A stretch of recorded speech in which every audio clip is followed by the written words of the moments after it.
Buenas tardes a todos y bienvenidos a todos los presentes a la primera de las conferencias de la Cátedra Juan José Arenas, primer evento destacado en la actividad de la cátedra. Quería primero dirigir unas palabras en español a todos los presentes y luego ya pues vamos a introducir a nuestros ponentes e invitados, dándoles la bienvenida, por supuesto, en inglés, ¿no? Lo que sí quería destacar antes, para el público asistente, público de la escuela, público de, por lo que veo, alumnos, también veo público del sector profesional, de la ingeniería civil. La mayoría de ustedes ya conocen que la Cátedra Juan José Arenas nace con una firme convención, ¿no? Y es aportar valor en varios ámbitos, en el ámbito de la formación, en el ámbito de la difusión y en el ámbito de la investigación, en lo que es el campo del diseño de puentes de ingeniería estructural. Por supuesto, hay otro objetivo secundario, que es nuestro deseo también de que la cátedra sirva de homenaje póstumo a Juan José Arenas, quien fuera, además de destacado ingeniero, catedrático de puentes de esta escuela durante más de 30 años. Por tanto, esta dirección de la escuela, esta cátedra, tiene claro, que las actividades de difusión, divulgación y transferencia de conocimiento son aspectos claves, tanto como para la escuela, como digo, para la cátedra. Y aquí quiero destacar también extraordinariamente todo el valioso aporte de conocimiento que a nivel internacional aporta el Departamento de Ingeniería Estructural y Mecánica de esta escuela. Por todo lo anterior, y como director de esta escuela, quiero manifestar hoy mi enorme alegría y satisfacción por celebrar hoy esta importante conferencia que, junto con la exposición de paneles de toda la obra de Juan José Arenas, que hemos colocado recientemente en nuestra galería de exposiciones, fijan lo que es un primer hito de la actividad de esta cátedra. Quiero por ello agradecer a la cátedra, a todo el equipo que la compone, al equipo de Arenas y asociados, por la oportunidad de tener en nuestra escuela no solo una conferencia de máximo interés, dado que se va a hablar de diseño, gestión y ejecución de un gran proyecto internacional. Y este es nuestro escenario actual. En este escenario es donde debemos estar y por eso es tan importante esta oportunidad, sobre todo para los que formamos esta casa y para los estudiantes, ¿no? Un proyecto como el que hoy vamos a tener la oportunidad de disfrutar es un ejemplo claro de dónde tenemos que estar. Por el punto de vista o el enfoque que presenta esta ponencia, donde van a ver ustedes que está gente de proyecto, gente de ejecución, gente de la administración. Y lo que es más importante, por el importante elenco, inmejorable plantel de ponentes. Y básicamente van a ver que se quieren tratar varios aspectos, de esta gran obra. Primero, porque tenemos al autor del proyecto, Mario de Miranda, aquí a mi derecha, el autor del proyecto, responsable de numerosas estructuras, principalmente de puentes acantilados a lo largo del mundo. Tenemos también, por la parte de responsabilidad del proyecto, desde la administración, a Bárbara Macaulay, Civil and Structural Engineering, y desde la máxima responsable técnica del proyecto, desde la fase inicial de licitación hasta la fase final de ejecución. También tenemos a los responsables, tanto de la parte de supervisión estructural, Philipp Wenger, asociado de la reconocida ingeniería Benjamin Partner, y también tenemos al supervisor de la parte de geotécnica, Christian Moormann, especialista en cimentaciones y profesor también de la Universidad de Stuttgart. Mario, Barbara, Philip, and Christian, welcome to our School of Civil Engineering, a school with an outstanding tradition in the field of structural design, a school where many of us had the opportunity to enjoy the master classes of our beloved and long-year professor Juan José Arenas, and a school where a large part of the current Arenas Associates team has been formed. We are very honored and grateful for your visit to our school and for the opportunity to give us to listen to you and learn from you. For our school, you are a world leader, a world reference, and to stand here with us today is a great privilege. Welcome to our school, welcome at your home. No me extiendo más y no perdamos más tiempos y disfrutemos todos de esta excelente ponencia que tenemos hoy. Sin más, yo a continuación voy a dar la palabra a Miguel Sacristán, de Arenas Asociados, también amigo de esta casa, para que haga una pequeña introducción de los ponentes y ya sin más, pues que coordine lo que es la ponencia. Okay, thank you very much, and thank you everyone for coming, and especially thank you to the speakers for being here. And I don't want to be long, so we're going to start with Barbara Macaulay, who's speaking on behalf of the Danish Road Directorate. So she's been involved in the project for quite a few years, so she can tell you all about not only this project, but also on how large international projects are managed from the preliminary design to the tender phase and to the construction phase. So I think it's very interesting. So thank you, Barbara. First of all, thank you very much for having us here today. We've all been looking forward to it for a while, I think. Apologies for not speaking in Spanish. As Miguel said, I'm Barbara. I work with the Danish Road Directorate, have done for about 10 years. And I've been involved in this project ever since it was a feasibility study in 2012. So I'll be looking forward to concrete actually appearing out of the ground. There's just a bit of background for those of you, I'm not sure if you know where Denmark is. We have Spain to the south, very nice place, and a bit further north, up towards Scandinavia, is Denmark. And does this thing point? It does point. Sorry, can you hear me even if I'm talking away from the microphone? Yeah. Denmark is between Scandinavia and the main part of Europe, and in order to get trains from Scandinavia to Europe, the new Fehmarn link will be built here. So the new Storstrøm Bridge is a really important part of this link in the future if we want to take freight trains with just a little bit more than a normal load and passenger trains at a high speed. I'll go back again. The existing bridge is from 1937. It's at the time it was the longest railway bridge in Europe. However, at this point in time, it's only got one single railway track, which will become an issue when Fehmarn. So when Fehmarn opens, it would be the only place between Stockholm and Europe that had one single railway track. And also, this is if it lasts, because at the moment, why am I not getting the hang of this? Sorry, there we go. At the moment, there's a single track, but you're not actually allowed to sail under the existing bridge for most of it, only out here, because you are in danger of getting concrete. Where is Copenhagen? Please. Yeah. This is Copenhagen. Yeah, so it's down here. It's quite a small island and a small community, but for the railway line, it's a very important place.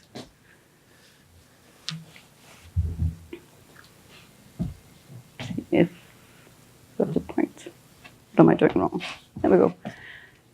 Yes, so this is pictures from when the old bridge was built. This one. This is a visualization of the new one, and I'll leave it to others to talk more about the project today. But the old bridge has this S-curve and a straight line because that was the narrowest point at the time.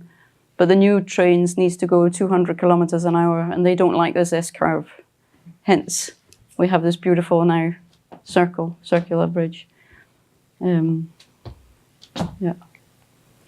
A few facts: almost 4 kilometers long. As I said, 2 tracks, very important. Passenger trains of up to 200 kilometers an hour. A normal country road with 2 lanes, 80 kilometers an hour, and a cycle path with no speed limit. We got the Construction Act almost 4 years to the day, which seems not that long ago, but it is. And construction started in earnest last year in 2018. It will open to road traffic in 2022.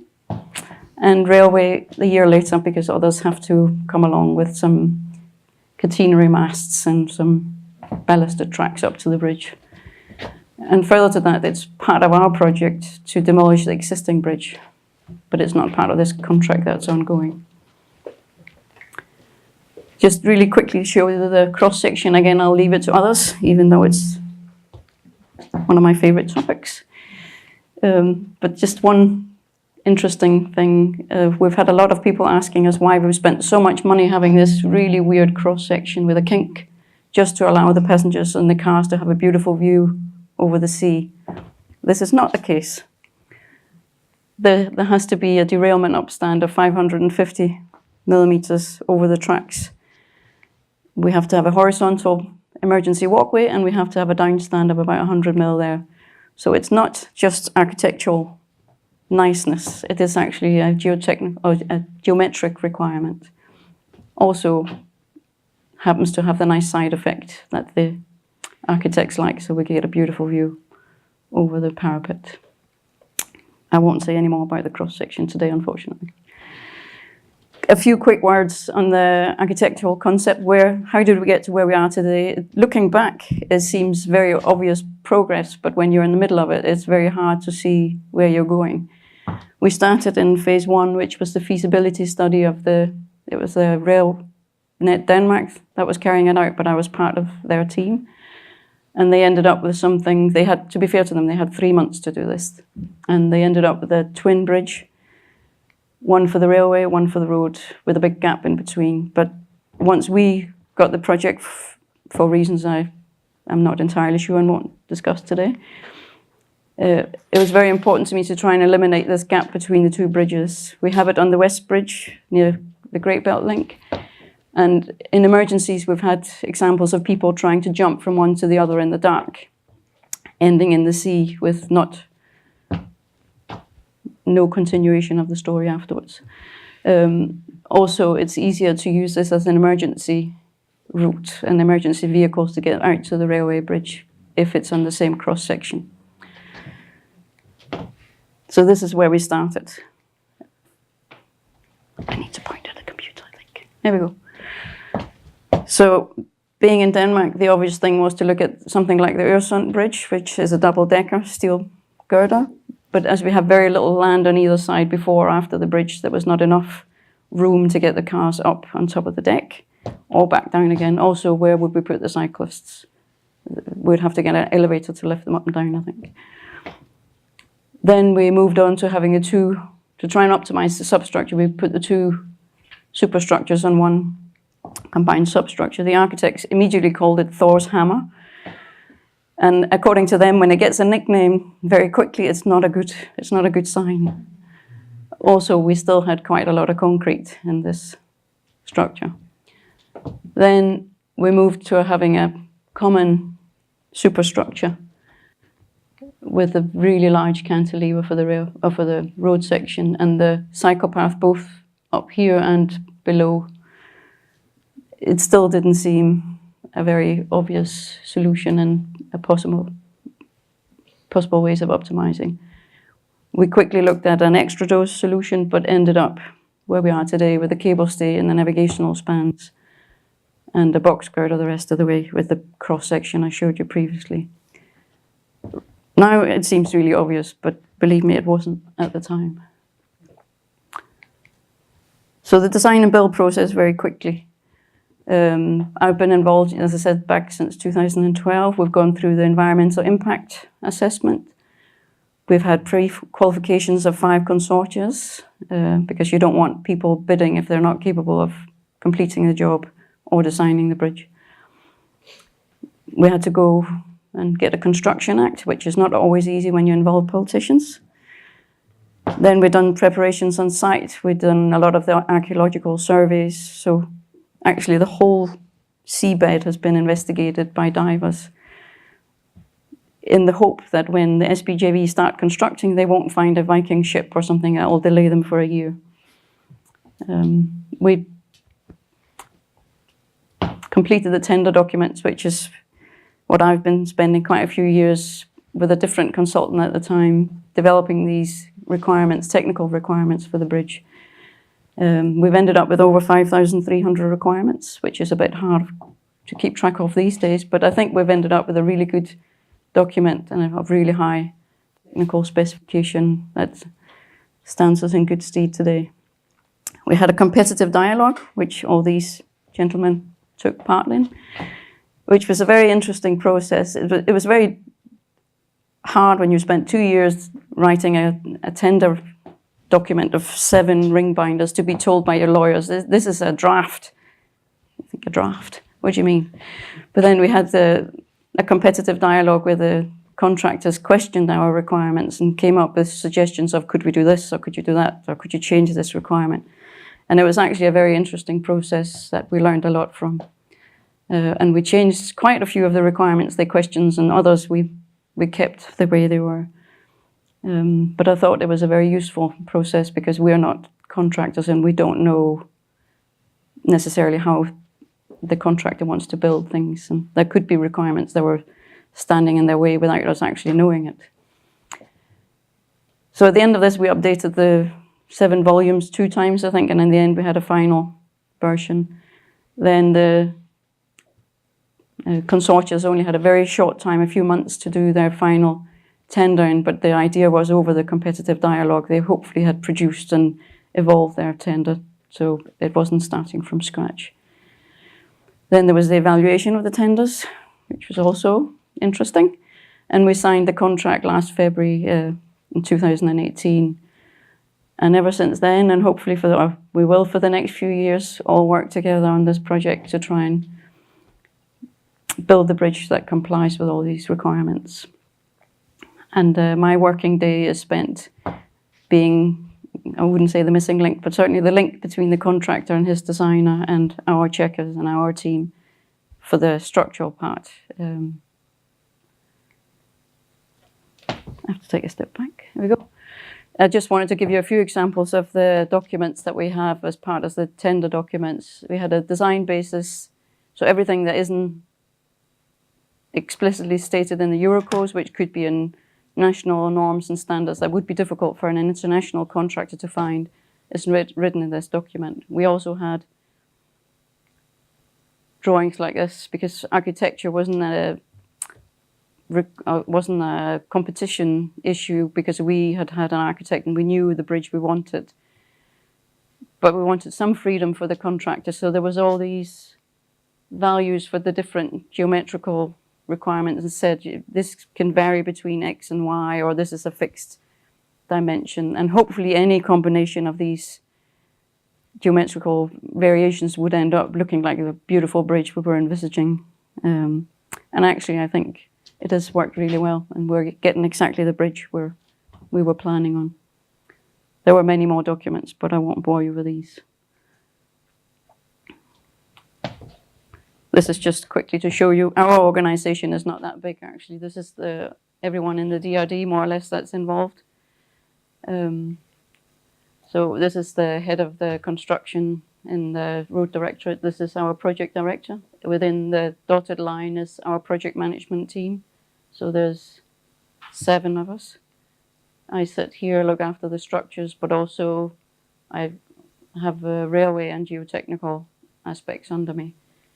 But most importantly, as we're not that many and we're not that clever, we hire consultants and designers in to help us. And down here is our checkers, which is actually the people I work mostly with.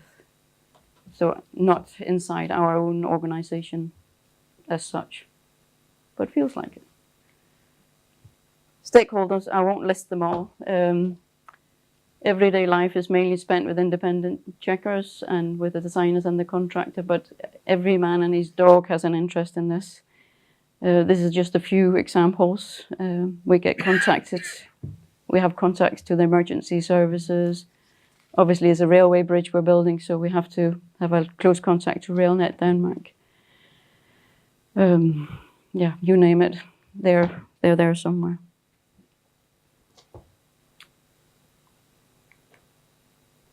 Again, just the ones in red are the ones most interesting today. So this is the client side, the road directorate. We have our checkers, COVIs, just for land work. Top tip for next time, guys. New name. SBP MGCANA joint venture. I write this every time I have to write to you. But it's quite good because it's alphabetical order but opposite, so I can remember it. And then we have the joys of the certifié assessor because it's a railway bridge. On the contractor side, they have a lot of designers, but the most important one obviously being Miranda, in charge of the main crossing. And in turn, they have a lot of subcontractors and more coming on every day.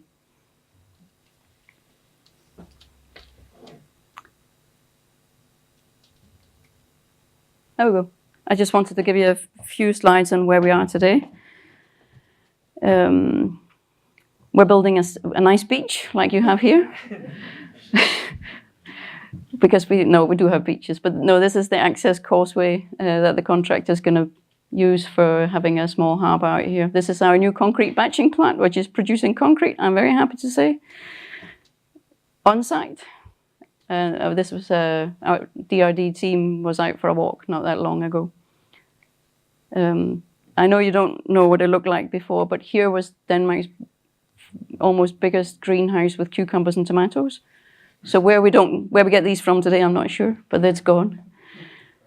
We have our site offices here. This is the contractors, and this is our office, the batching plant, and they're beginning to the sheds for where the precast facilities will be. I forgot to mention that the whole bridge is getting precast on site. Maybe, I don't know if Mario will speak about this. So this is the small shed. It's huge when you see it. And these are the beginnings of the big shed where the girders are going to get produced. It'll be 300 meters long and possibly the longest building in Denmark. So quite impressive. This is the beach. Look, it's beautiful. Today it's actually out to the berth. It's sand being pumped in to create this, and it's been amazing to see how quickly and well it's been constructed.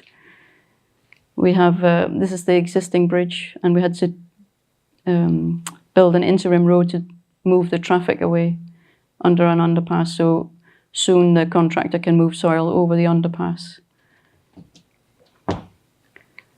Then I promised to say a few words about what is important to a client. It's very easy. Time, we need to be finished on time. Money needs to be on budget. And quality, it needs to live up to the requirements in the contract. But what's also important to me, and you guys didn't know I had this picture. This picture was taken a year ago at the first meeting between the designers and the checkers on the 3rd of May in the SBJV office on site. That's me. But what's really important to me is that we work as one team and not as your side and our side and them and us, but that we're all in it together, because the bridge won't be completed without any of us. And to be fair, I think to date we have absolutely succeeded in that, and I hope we can continue for the next few years. Questions?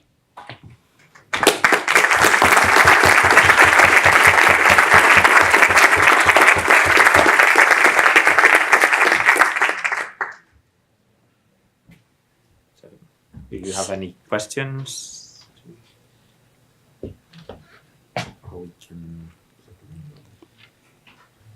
We can save them also for afterwards and when we listen to. But anytime I guess you can stop and ask. So now we're going to listen to Mario de Miranda, the awarded contractor. Finally, was an Italian JV, Storstrøm Bridge joint venture with Cátedra as main contractor. And Mario de Miranda is the main designer, who's professor at the university in Venice, but also head of the Miranda Society, that's 50 years old engineering consulting office and very important. So we're very, very happy to have him here and explain the main parts of the design. So thank you very much, Mario. Well, muchas gracias. Io non tento di parlare español castellano, ma voy a hablar I got to speak English because we are in international context. Now, anyway, I want really to thank you for this event that is very, very, very important and, in my opinion, very interesting. And speaking of bridges, for me, is always blissful. But for you students, speaking and looking at how a bridge that you are studying to do for the future, how a bridge is designed and then will be built is, in my opinion, interesting. When I was a student, I was very interested in looking at some construction site, construction image, construction conference. So I think that for you it is interesting. And in my opinion, the point of view, the most interesting point of view for a student of engineering or for a young engineer is the construction of the bridge, more than the checking and analysis. Maybe the checking and analysis will be the subject topic of other speeches. I want to speak of design and construction, so concept and realization. Now, our presentation of the Storstrøm project, bridge design and construction. Who we are? We are a design company, a design firm, the Miranda Associati DMA Bridge Design. In this slide, you see some of our design, some in Italy, girder bridges, but this is a simple girder bridge. It's not so simple. It was built by double counter rotation. So it was built parallel to a motorways and during a night rotated during 4 hours in order to close the joint. And this is a double composite action. So the concrete deck is in the bottom slab and the steel deck is the top slab. Oh, next time. This is in Brazil, Dominican Republic, Brazil, Algeria, Italy too. So we are bridge designers since 50 years, and innovation is our tradition, is our motto. We try to. Why? We have 50 years. I am not 50 years old as a designer. This is around the bridge in Vigo. I think you know. It was the largest cable-stayed bridge in Europe when built. It was built in 1974-77, was designed in 1973-74, and was a design from my father, Fabrizio, that is the founder of our firm. So we are going to continue his tradition. This is an interesting bridge. Innovation. This was the largest cable-stayed bridge at that moment, has a steel deck and a concrete slab. So it was the first composite steel concrete bridge, cable-stayed bridge. Has stay cables in parallel strands. At that time, it was the first bridge in the world with stay cables in parallel strands. Today, all cable-stayed bridges are in this way. But before, the type of stay cables were different. It was locked coil ropes or parallel wires and so on. This is innovation, and also other. Now was widened, but I prefer to show this image. I like more than the new one. And this is my design in Dominican Republic, the Guamo Bridge, composite central girder and concrete side spans. This is another cable-stayed bridge in Brazil, 206, 220 meters, and this is also not in Brazil. It's at the border between Brazil and Guyana, French Guiana. So it's an international bridge, and is a link, it's a material link between Europe and Brazil, because French Guiana is Europe. Really, on one side, I had the Brazilian visa. On the other side, I had the Italian passport and Italian carta d'identità. was an interesting bridge, and also this is not in our design because the design was Danish, but we worked on the construction engineering of this bridge, so how to build the bridge. We were consultant for the contractor, for the analysis and design of construction methods, systems, some equipment, and so on. So, I like very much. It was a very, very, very good design from the Danish COVI consult, but our part, I am very proud of having worked and having had the finalization without any problem in time of this bridge. And now our project, the Storstrøm project. This is the area, the link between the Sealand Island and Falster Island. Here, Storbelt is here, Storstrøm is here. And Vordingborg is our job site city. Masnedo is the north and Falster is the south. The construction phase timing were already illustrated, but Pretender and competitive dialogue 2016-2017. Basic and detailed design are now, and also will go on in the next. And construction started in 2019, was the time for building the job site. That is a big job site. And the construction will go on in the next years. Will be interesting. I think another conference here can be organized at the middle of construction if you are interested.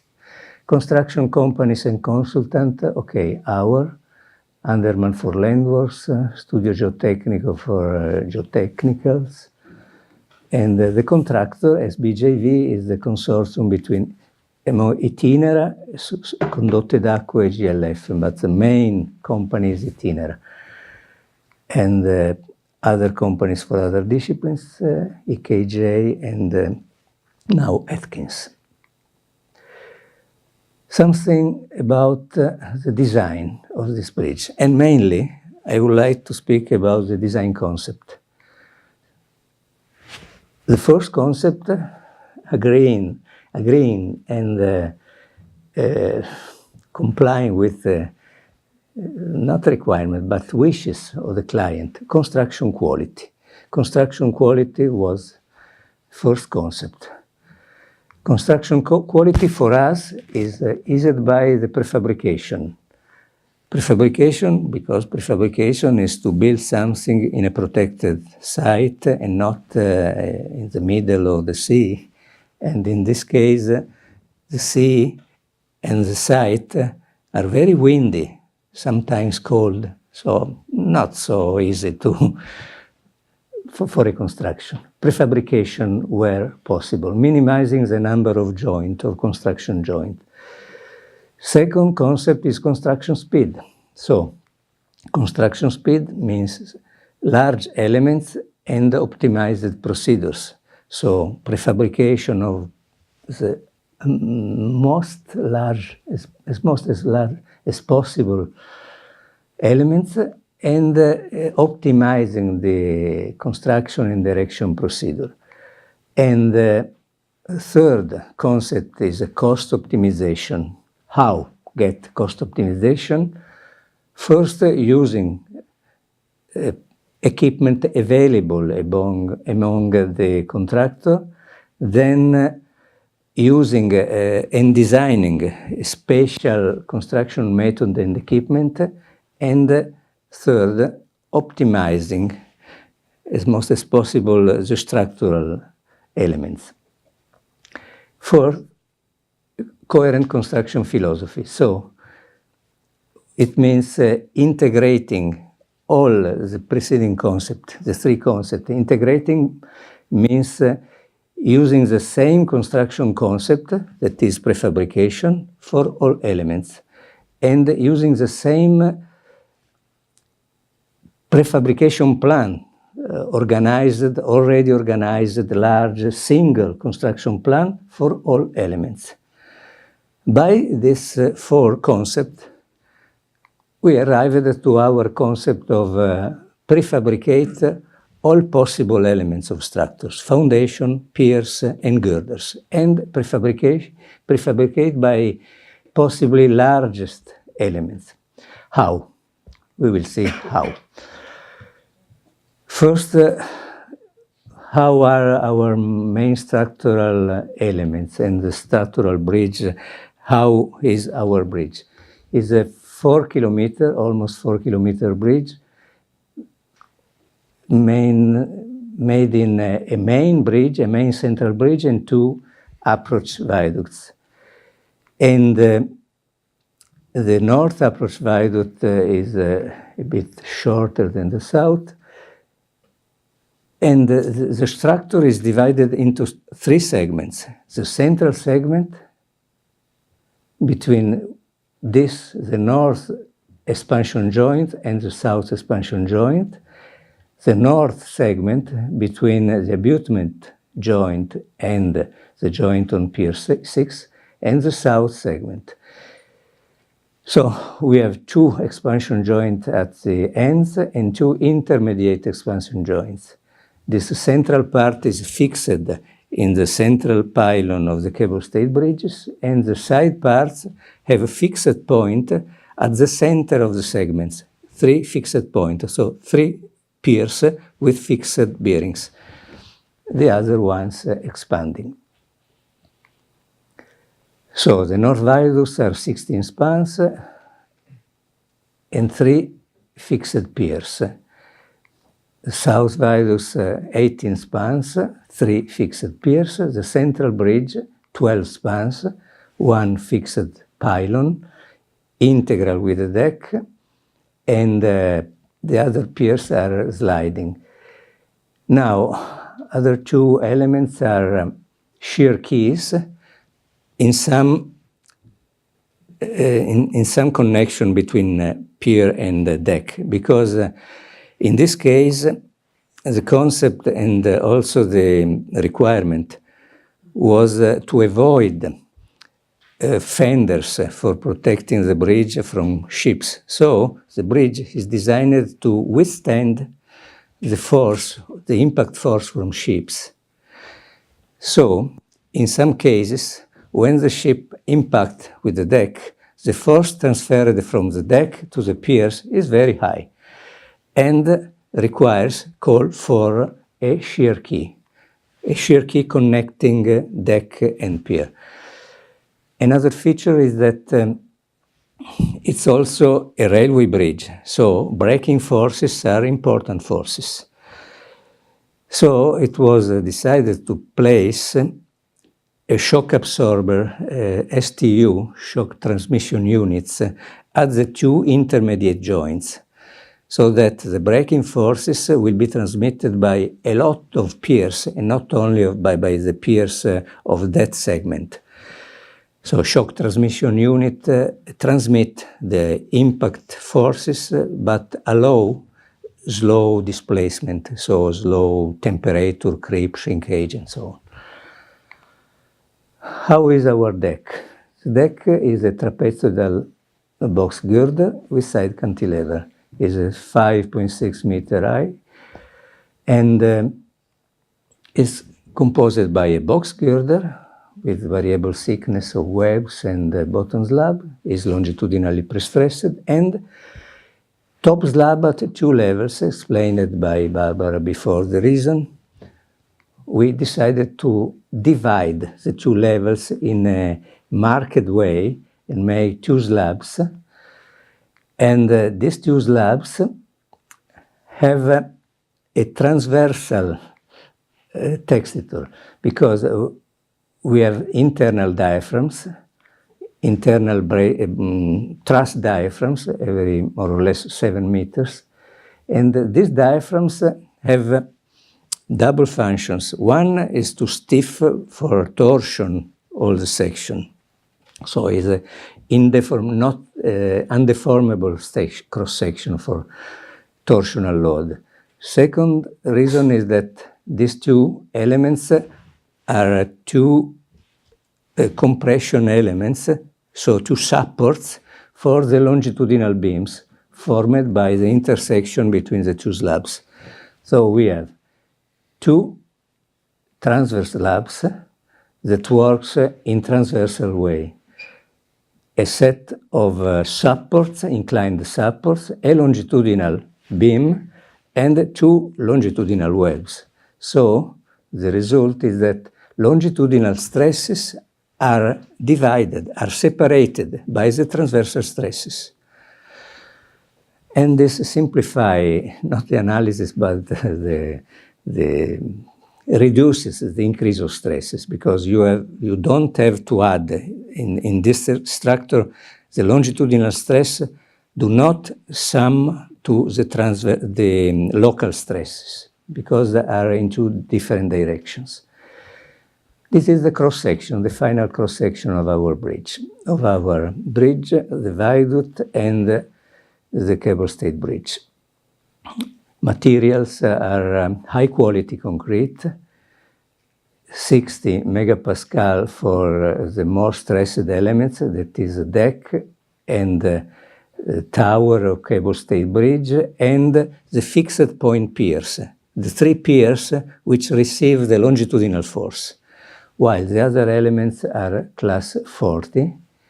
Reinforcement are normal 500, pre-stressing steel is a typical. Stay cables are in galvanized strengths.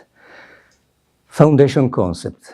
Concepts are made by a bottom slab, a set of internal webs, and perimeter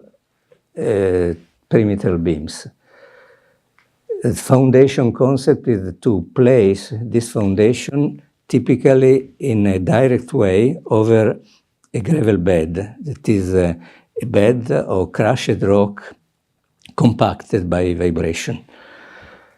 The reason is that by this way we can excavate up to this level, that is a level of the good soil, typically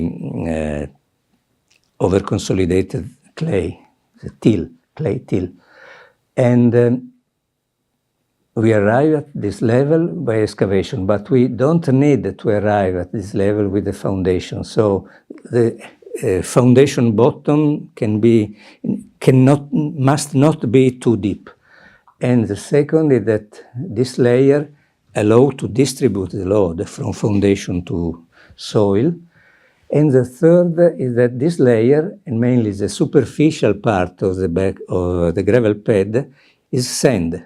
So when we place this foundation that is prefabricated, we place it on sand in order to simplify the resting of foundation. In some cases, where the clay till is not so stiff, some inclusion pile are needed,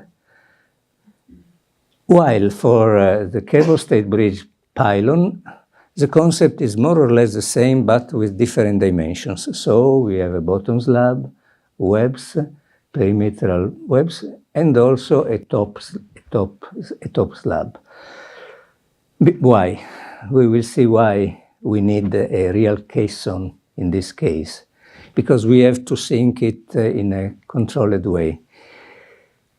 This is a concept, a design, a formwork design of the foundation,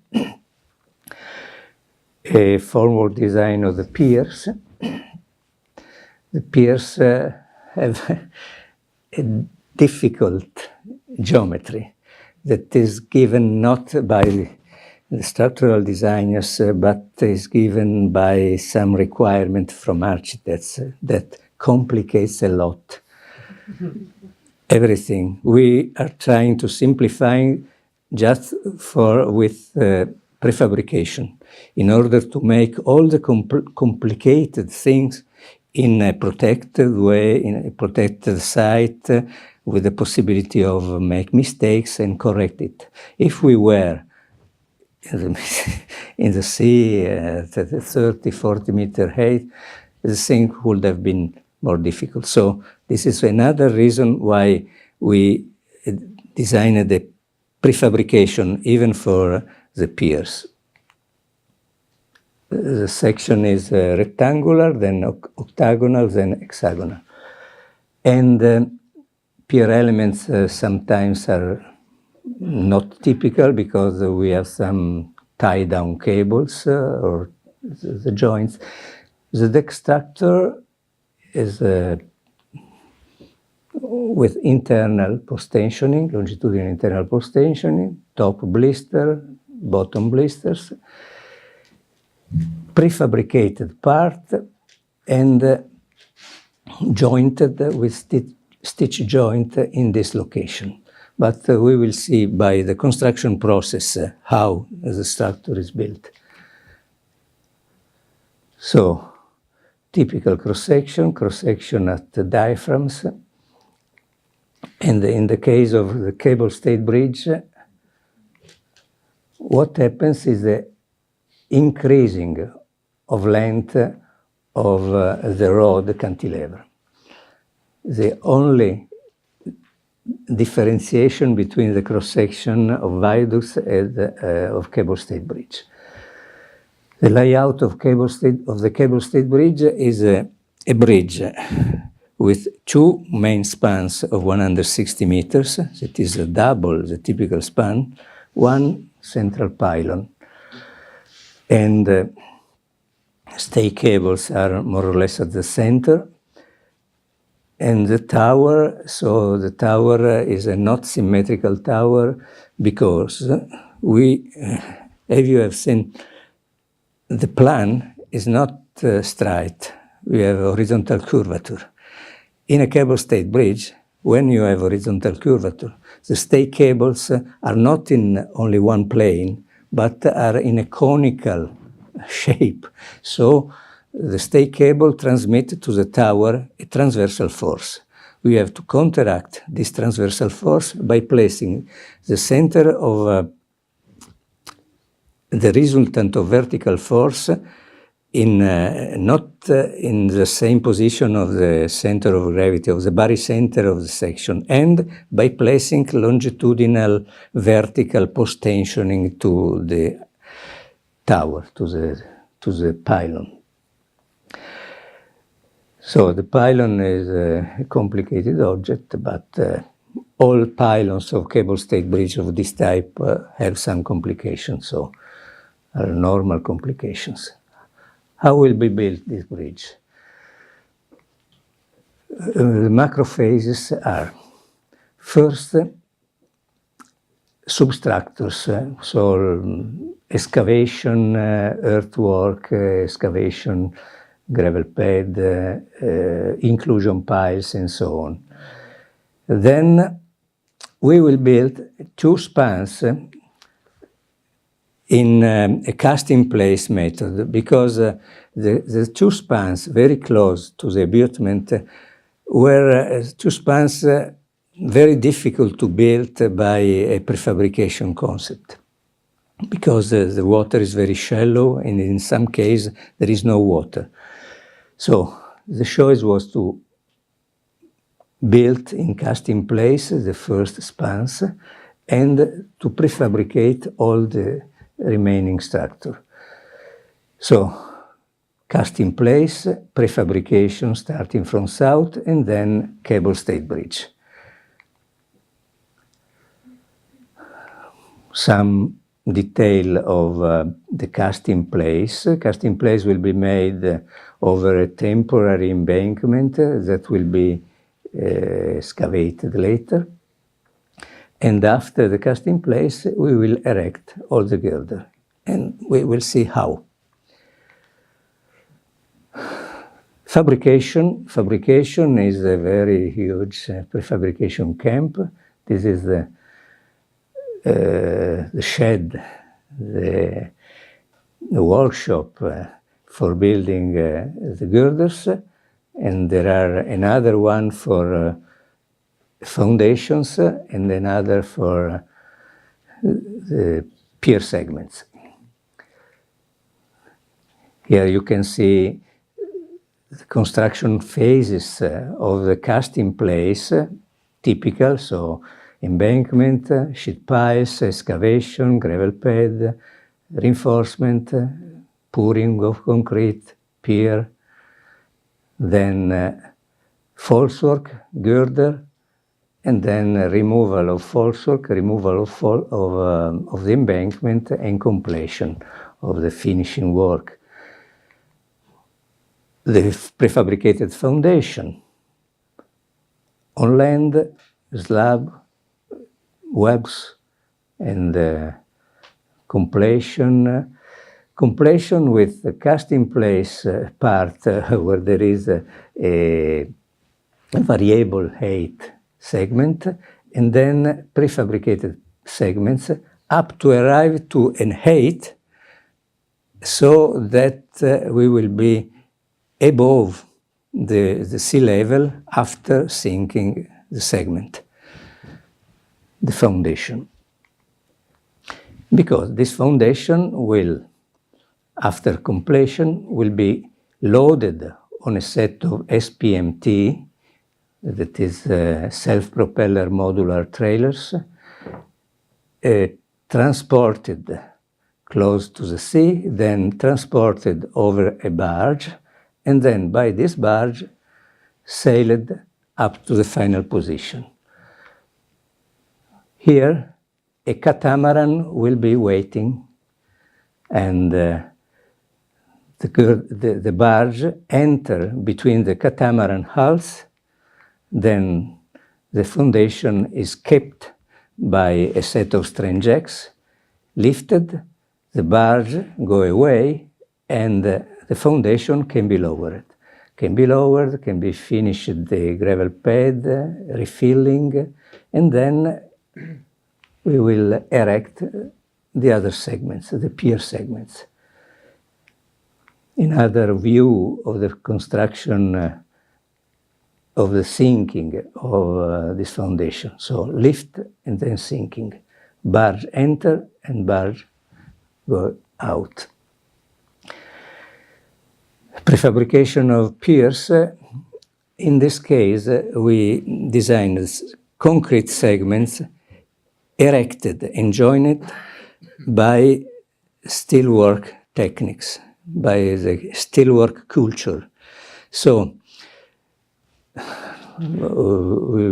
in order to allow an erection very quick, but at the same time allow possible adjustment of one segment with respect to the other, adjustment that will not be possible with conjugated concrete segments.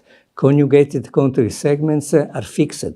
So when you prefabricate the segments, you have prefabricated and defined all the geometry.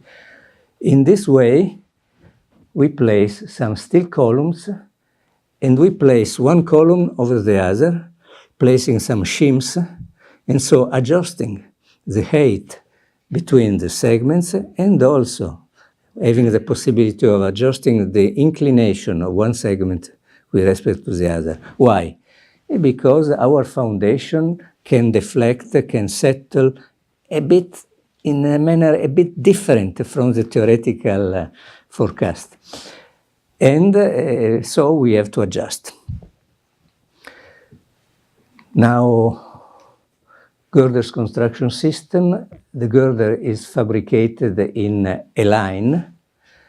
So this means that there are a set of yards, and in any yard, some work is done.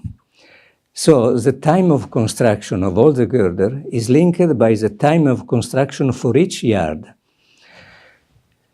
By this way, we have time enough for finish one girder in 2 weeks. That is, for finish and erect one girder in 2 weeks. Because we don't build one girder in 2 weeks, but we build in 2 weeks one phase of one girder. In this line are present girder 1, girder 2, girder 3, girder 4. We built in the same time different girders. So the first phase is placing reinforcement and pouring bottom slab and webs. Second phase is pouring the top slab, then pre-stressing. Then we lift the girder by using of two lifting arms placing on the top of the top slab. We lift the girder, place inside the SPMT, and move the girder forward in order to realize the load out over a barge. Now, the girder is over a barge, and the barge now will sail up to the erection site. At the erection site, our girder, at this moment, has the four elements, four special elements, specially designed elements called lifting arms, retracted in order to pass between the two piers. So the next position is the girder between the two piers. At this phase, lifting arms can be advanced, can be launched forward. The barge is moored to the pier and to the foundation. Over the top of this pier and over the top of the pier head segment, we have placed a special structure called hoisting tower, equipped by strain jacks. So by this strain jacks and the strains, we keep engage the lifting arm and lift up the girder. Lift up the girder up to the final position. This is a drawing, a detail of one lifting arm. So this is an advanced launched position. Initial position is here. And this is a detail of lifting tower, hoisting tower. All these details were studied, were designed just in the phase of tender, because the construction method must be a concept, but also must be designed in enough detail to be able to compute weights and mainly to check the feasibility. And at the end, we have the girder in this position. We will pour the concrete of the joints between girder, the erected girder, and the pier segments. We place pre-stressing, crossing the segments in order to pre-stress the concrete joint.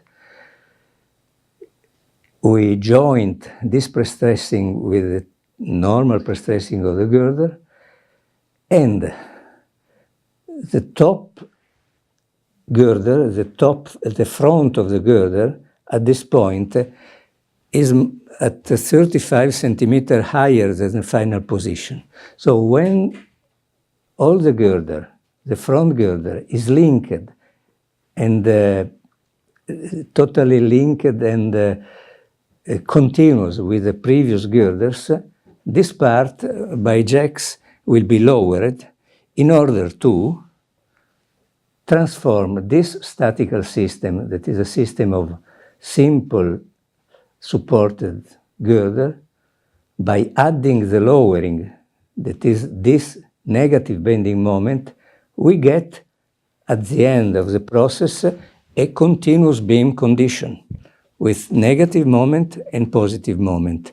Negative and positive moment are crossed in order to optimize the situation, but not only. The main objective was that by this way, the creep of concrete is balanced, because the final state after construction is very similar to the final state of the girder built at the same time. So we expect, and the calculation demonstrate, that the migration of bending moments due to creep are minimum. The cable-stayed bridge fabrication. First, the foundation is fabricated on the land, then is presented in front of a barge. This barge is sunk, is grounded. The foundation is launched over the barge. Then the barge is unflooded, is deballasted, and the barge can move with this 1,000 tons weight. Over this foundation, we have a set of tubes, steel tubes. Why? The barge is not a normal barge, it's a submergible barge. So when the barge reaches the area, it will be sunk by ballasting, and at this moment our foundation will float. Will float and will be towed up to the position, the final position of sinking, so the final position of its theoretical position. At this moment, the plinth will enter into a set of external piles, so his position can be adjusted in a longitudinal and transversal position and will be lowered by ballasting it. How to guarantee the stability? By lifting the metacenter. And how to lift the metacenter? By using these piles. These piles have the first aim of increasing the height of the metacenter in order to allow a smooth sinking of the foundation. This is the first function. The second function will be shown in the next slide. That is already this one. These elements are the columns for the special temporary structure able to sustain the first deck segments and all the construction of the pier. In fact, we place a first deck at this level, resting of the pipes. Then we will place a crane. We will erect this structure, and we will start the construction of the girder and the construction of the tower. Again, a drawing of the spatial supporting structure that is under detailed design now. A drawing of the platforms. It is made by two platforms, one just over the sea level and the other just below the deck level. So the pylon construction will be made by building this special steel structure, by building this deck, the tower, and placing two temporary piers. Another chapter is that we want to build also the cable-stayed bridge by the same method of the viaducts. Instead of change method, for example, by a cantilever method, not simple in a curved cable-stayed bridge, we decided to use the same equipment, the same plant that already built for the viaduct, also for the cable-stayed bridge. So, will be installed the two temporary piers. This is a design of the temporary piers, steel temporary piers.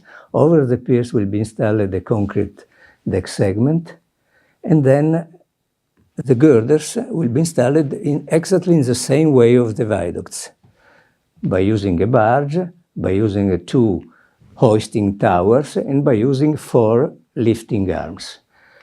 Will be installed 1, 2, 4, 3 and 4 girders.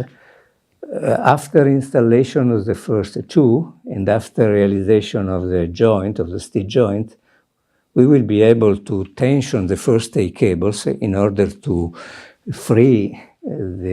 partially free the temporary piers, and then erected the other 2 spans will be possible to complete the construction, the installation of the stay cables, and to complete all the cable-stayed bridge.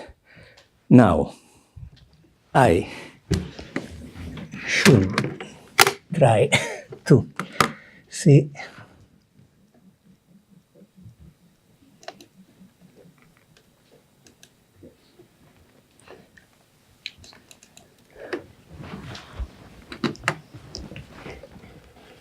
play. Now, I want to show you what I told you by words by means of a movie, a small movie of some minutes, showing the site. No, I sent showing the site, the old bridge, the new bridge,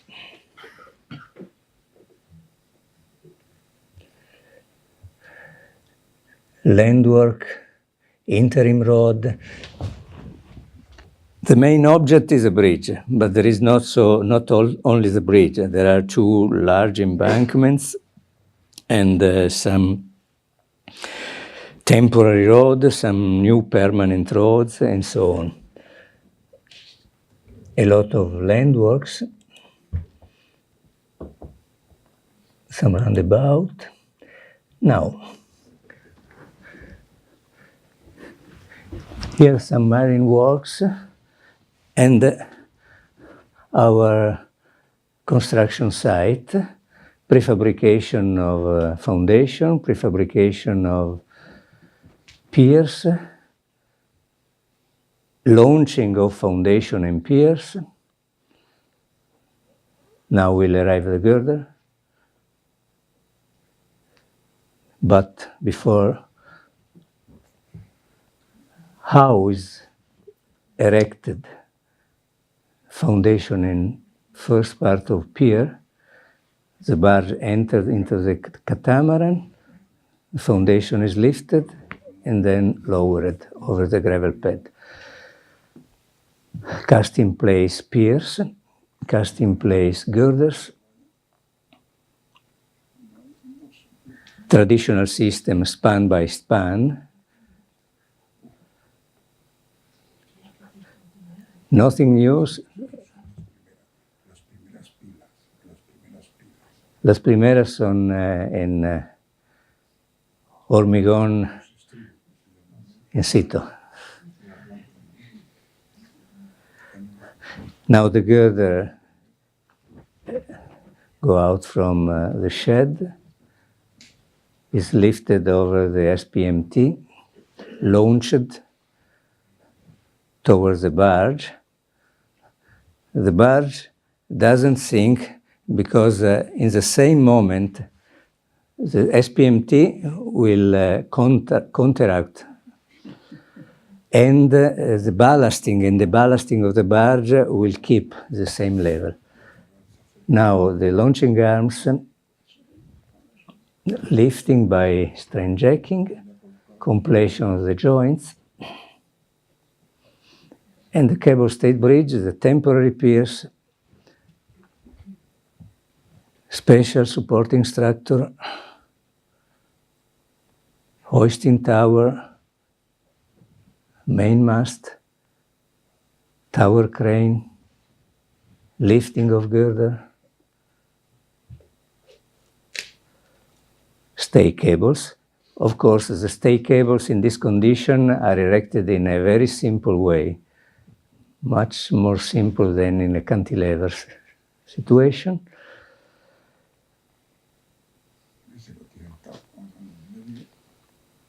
Now, at this point, we will be very happy, everyone, because the bridge will be more or less finished and completed. Temporary starters can be dismantled, and finishing works will be installed. And at the end, you will be some train passing and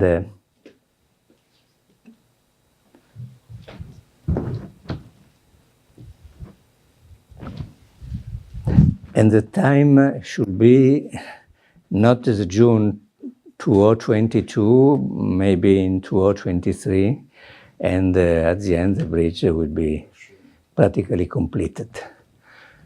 Now, I think we are finished here. Okay, I thank you very much. And,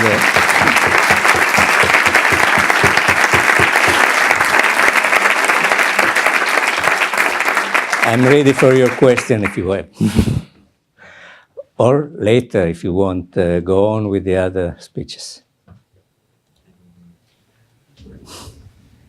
Please.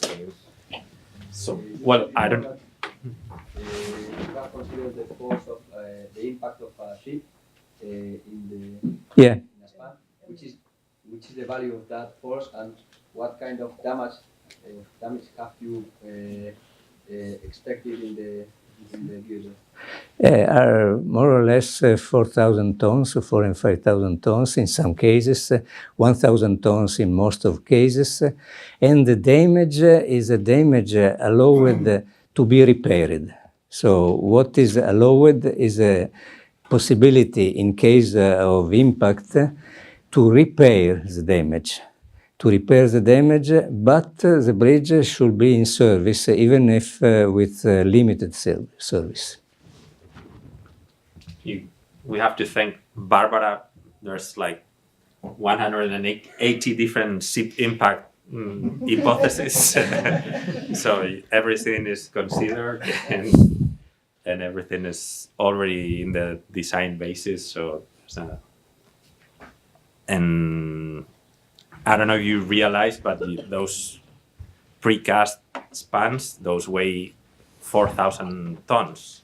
So if we sometimes have problems managing 30 tons with cranes in our standard bridges, managing 4,000 tons, it's quite a challenge.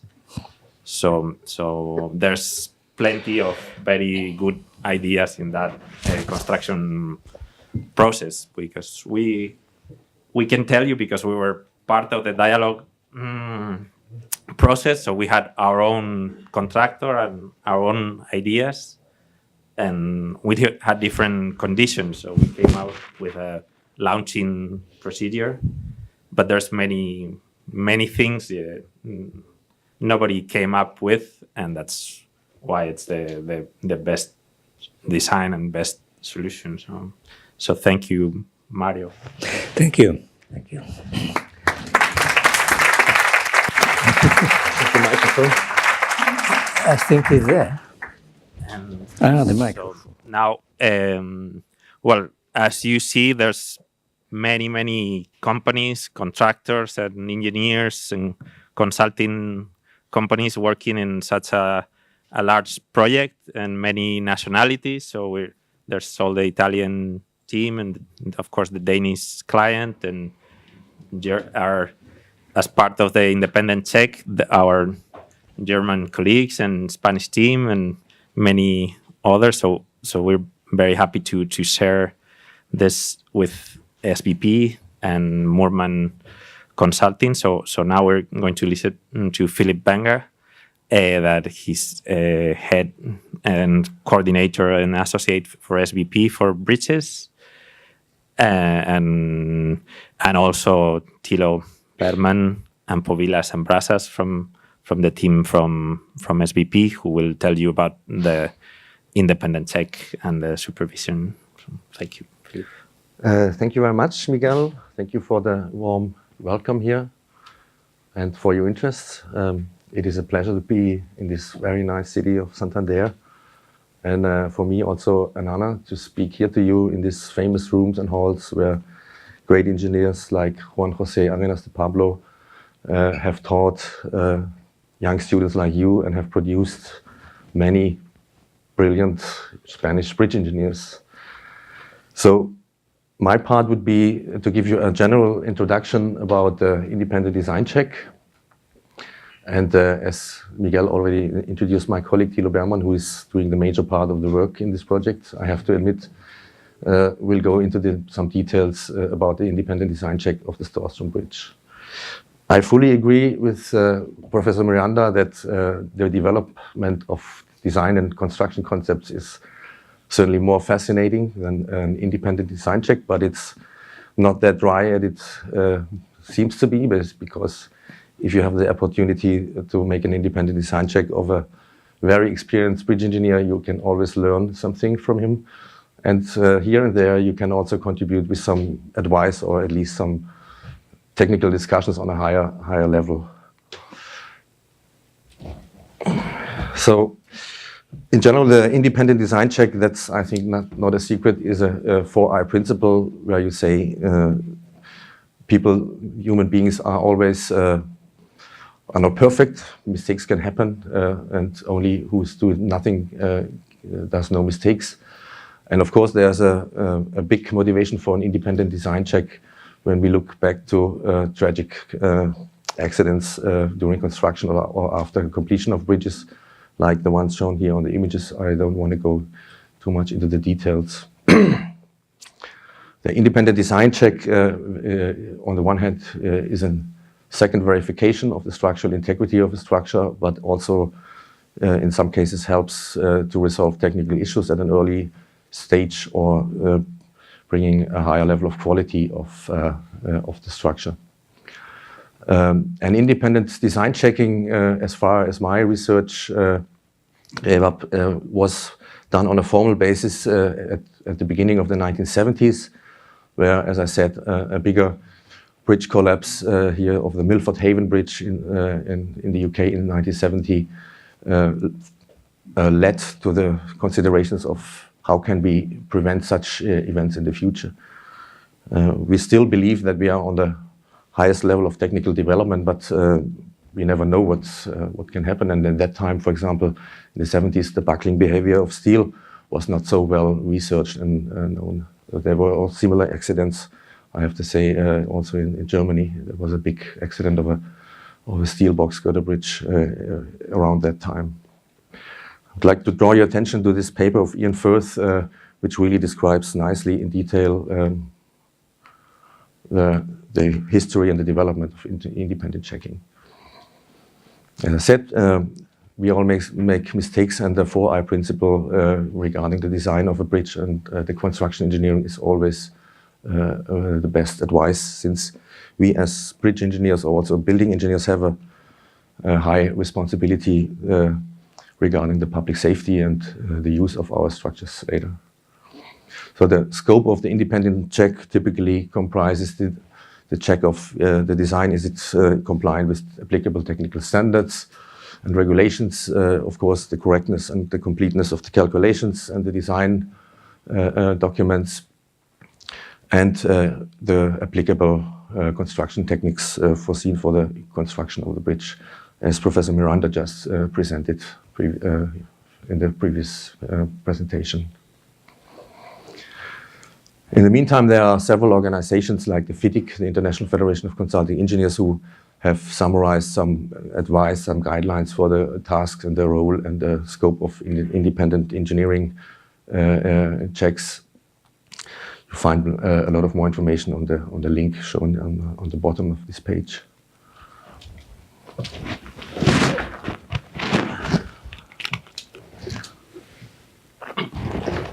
There are two major issues to be considered for an independent check. One is the technical independence. That means that there are two experienced engineers which work independently from each other. One is preparing the design, and the other is reviewing and checking the design. And there are different ways of doing it. I would like to draw your attention a bit to the most common one, the category 3 check, which I will go into a bit more detail on the following slides. The second aspect, of course, is the commercial independence. You can imagine that the checker must not be in any kind of dependency of his client. So the checker should always be independently assigned by the client or another body, but not directly by the designer, what is actually not the case in most projects. So the traditional model of the contractual arrangements is that the client assigns the designer on the one hand and the independent checker on the other hand. In the meantime, with the upcoming of design and build models of larger infrastructure projects like the Storstrøm Bridge, there are different variations of these contractual arrangements.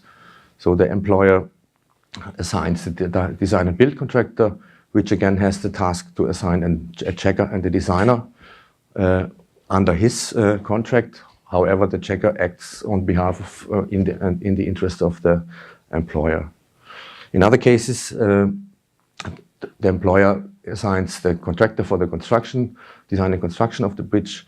The designer is assigned by the contractor, and the checker is directly assigned by the employer, as we are in this constellation from the Danish Road Directorate for the Storstrøm Bridge. So the category 3 check is the most known way of checking, and there's one specific issue which differs the category 3 check from other checks, like we do it in Germany, for example. And it was quite established already in the 70s. And there's this guideline BD 212, which you may meet in the future sometime because it's applied in very much international projects as a regulation and basis for the independent design check. Category 3 means that it's the third category of, or the fourth category actually, because there's a category 0 as well, but it's the highest category, what means that these structures are complex, innovative, and demand for a complete independent design. Just some bullet points highlighted here. What is considered as a category 3 check: spans exceeding 50 meters, skew angles over 45 degrees, movable bridges, and so on. But there's a long list of specifics for structures deserving a category 3 check. And the special thing is that the designer produces the design of the bridge, or the calculations are not provided to the checker, only the detailed design drawings, which are in a level of detail that the category 3 checker can remodel, build his own independent calculation model in all details. And in fact, the category 3 checker approves the drawings while checking the dimensions of the structure on the drawings, or the content of reinforcement, or the amount of pre-stressing, and so on, and gives his approval to the client or the technical authority agency, TAE. How is it called in the BD 12? Just a quick look to Germany, because in Germany it's a bit different. In Germany, what is similar, that the independent checking engineer is always assigned by a public authority body. For buildings, these are the municipal work authorities. And for infrastructure, engineering, construction, these are the national and regional highway authorities for road and highway bridges, or the German railway authority for railway bridges. And in both cases, the independent checker is only assigned by the authority. And there are two models. One is that the independent design check happens after assigning the contract to the construction firm. In other cases, the independent design check is already done before the tender process, so the contractor gets independently checked and proved construction documents. Therefore, and that's the difference, in Germany, an independent design checker needs a certification. He has to do, you can say, a second study, because the tests they have to go through are quite demanding. They need 10 years experience in construction and structural engineering before they can do these tests. And they are divided into these 4 groups for concrete structures, steel works, wooden structures, and fire protection. I want to close with some sample projects. We did independent reviews or independent design checks in the last years. Respecting the remaining time. One of the first big independent checks we did with SBP was the 6-span multi-span cable-stayed bridge in Vietnam, in Hanoi city, over the Red River. One specific issue here is, of course, the multi-span cable-stayed bridge, which has a different behavior to common single-span or single main-span cable-stayed bridges. But I don't want to deepen that topic because it's a very large topic. The specific issue here were the foundations, in fact, beside the multi-span behavior of the bridge.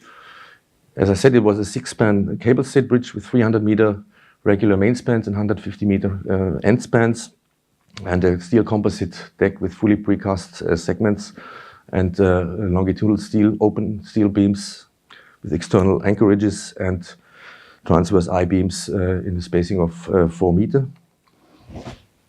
And the special issue were these foundations. The bridge was designed by a very experienced Japanese engineering firm, Nippon Engineering Limited. They have done a lot of larger bridges in Japan.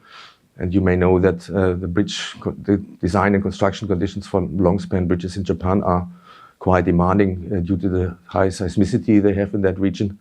So they have designed a foundation type which was very uncommon for us, or even in whole Europe. I haven't seen it yet, the so-called sheet pile steel pipe foundation, where long steel pipes are driven or drilled into the ground, filled with concrete, and only the upper part is built with made a 5-6 meter thick concrete slab, which is then the basis for the tower legs of the cable-stayed bridge.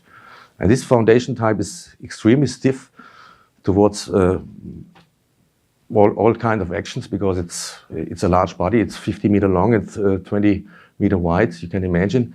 And it was chosen because this side, the Red River, changes his position every year with the rain season and the high stream which comes down the river there.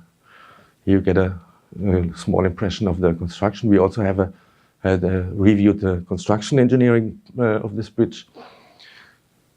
It was luck that the Japanese engineers did a really excellent job, so we didn't find any serious mistake or so. But it was, of course, a benefit that we could bring in some detail, some good advice, which was taken over from the designers then. Here you can see a bit the river. So these large 2 riverbeds can be here or there or the year after. On the other hand, that was the reason why they have chosen these robust foundations. A second impressive project for us was the independent design review of the 3rd Panama Canal crossing, which we did 2 years ago. That was a design bid build project. So that means the contractor received the fully completed detail design, but which was not independently checked at that point. And the contractor, which was Vinci, they had concerns about, among others, also foundation issues here, and wanted us to make an independent review of the design, and in particular the constructability of the bridge, because they had concerns about the construction documents. They were handed over by the authority of the Panama Channel. It is a bigger bridge with 530-meter main span and a full concrete cast-in-place balanced cantilever concrete deck, and a lot of cables, as you can see. And here, the foundation conditions again were quite demanding, because it's also a region with high seismicity, and one issue was the liquefaction of subsurface, liquefaction of the subsurface, and the big issue was the kinematic structural subsurface interaction, where we had a deeper look in. Once more with our colleague, Professor Christian Moormann, who acted here as well as an independent reviewer for the geotechnical issues. This is a schematic display of the so-called kinematic structure subsurface interaction, where you not only consider the action which is introduced to the pile by a moving ground, but also the reaction of the pile, which is acting then on the ground again. It's a quite complex theme topic, where I can't go into depth, because at a certain level it's really too much, too sophisticated. And we checked, of course, the reactions of the piles. You can see these piles they had an outer steel casing and 3 layers of reinforcement, 2.5 meter diameter. And again, also with regards to the constructability, because Vinci, of course, recognized early that there are many clashes between the pile reinforcement and the bottom reinforcement of the pile cap. Other issues were the anchorages of the transverse pre-stressing of the tower legs in the area of the anchorages, where anchorages clashed with the reinforcement of the tower. And also we did for some parts like the tie beam, we produced 3D models to really display also the clashes between the transverse PT here and the reinforcement, because that was also asked for by our client to show it also to his contract, to his employer, because as you can imagine, it was a timely issue and as well a financial issue. The bridge is in the meantime finished. This image is taken, I think, late summer last year. After after 3.5-4 years delay, the bridge was closed early this year, successfully. Yeah. Another project we recently performed a real pure Category 3 check was the 4th Manama crossing in Bahrain, so-called signature bridge, as they are quite popular in that region. You can already imagine that this kind of structure is not so simple to design and also to construct. So in this case, we really did a complete Category 3 check. We didn't receive any calculation, only the drawings. The client in this case was ACOM, who did the detailed design. And the specific issue here was that the detailed design was performed on the basis of the Eurocodes, and they asked for an independent check using the AASHTO LRFD regulations from the United States. I think that's more a traditional issue, because in the Middle East in the last, I would say up to 2005, 2010, many bridges were still designed based on AASHTO regulations. In the meantime, I think most of the countries there use also the Eurocodes, but they wanted to have an independent check according to AASHTO, which was not so easy because there are some differences regarding the load models and the safety factors and all that, but you find ways to make things comparable there. The design of the bridge, by the way, was done by Beam Architects as winner of a design competition in that for that project. So the challenging issue, of course, was the tower with these curved legs made of steel. You can say all the red part is steel, and the main span is a steel composite structure, and the side spans are pre-stressed cast in place hollow box girders. Here you can see the superstructures of the main span. As I said, steel composite with a girder grillage with longitudinal beams and cross beams, and a concrete slab, and the side spans with multi-cell hollow box sections. Of course, it's nearly 60 meter wide, because they need like 6-7 lanes per direction, which makes these bridges typically very, very wide. For the independent design check, we have used the drawings, and we have rebuilt a very detailed structural model, which already also included, in some parts, for reasons of comparison, beam elements and slab and shell elements for a better investigation of the transverse direction. And this, in the end, such a model is getting really, really complex, and the amount of data produced with all the load cases is quite high. And we also, of course, investigated the construction stages of the bridge with all the simulation of all the temporary structures and their stiffnesses, which all have effect on the locked-in stresses of the superstructure and on the final design.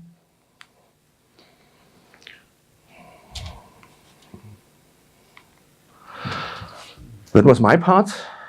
I'm glad to hand over to Thilo, who is in deep charge of the independent check of the Storstrøm Bridge.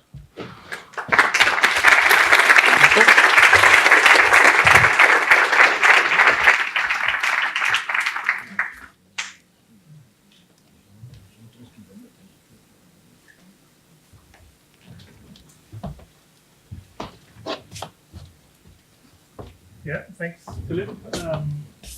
I now have the pleasure to tell you a little bit, or give you some insights into the work that we're doing as independent design checker for the Storstrøm Bridge. So I've just put up 3 points here, telling you a little bit about the disciplines that are involved, because it's not just about structural design check, which is sort of our speciality. Then I'll tell you a bit about the procedures or the process involved, and finish off with some slides of our independent analysis model that we're creating. So there's actually, as I said, a lot more disciplines involved than just the structural bridge design. So we have obviously the geotechnical design, which is the field of Professor Moormann, who you will hear after me. There is the mechanical and electrical installations, for instance, or topics like the material or the study of materials, like the concrete mix designs or corrosion protection, to name just a few. The other big one, of course, here being a rail bridge, is also related to the rail systems such as the slab track or expansion devices. We've set ourselves up in a joint venture with Moormann Geotechnik and Arenas, which you of course know very well. And here we see basically what we call the management board, which is sitting above various disciplines, of which there is SPP, which is sort of taking care of the main span, the two navigation spans that are supported by the cables, and the viaduct spans, which are the two approaches on either side. And there's also some minor structures involved, which are not part of the main bridge, where we have enlisted the support of a Danish consultant who also helps us sometimes to understand some of the local Danish peculiarities that may exist in the codes. And then on the other side, off to this side, we have the other disciplines such as geotech, railway, and MEP. So there's actually, quite a lot of people involved also on the checking side, although of course not as many as on the design side.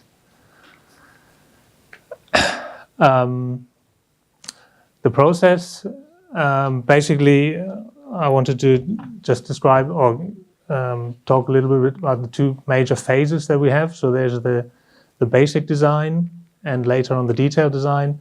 The basic design is the first phase where we're basically getting our first impression of what the final design may look like. It's not all finalized, but the main concepts are in place, and it's important to review these at an early stage to give the designer also some confidence that he can carry on with his design work. And a typical package for this might have been basically this main span, navigation span, comprising of the cables, the pylon, foundation, and the two anchor piers. Later on in the next design phase, the detailed design phase, we basically have a design package for every typical component of the bridge. And there is, as you can imagine, with a bridge of this length, there's more than 100. So a typical package would be the foundation, the caisson, as it is in most cases here. Another package might be just the pier shaft, and then for each part of the superstructure, there's typically one package as well. And each review of a design package basically involves the review of a report that describes the content of the package plus the drawings.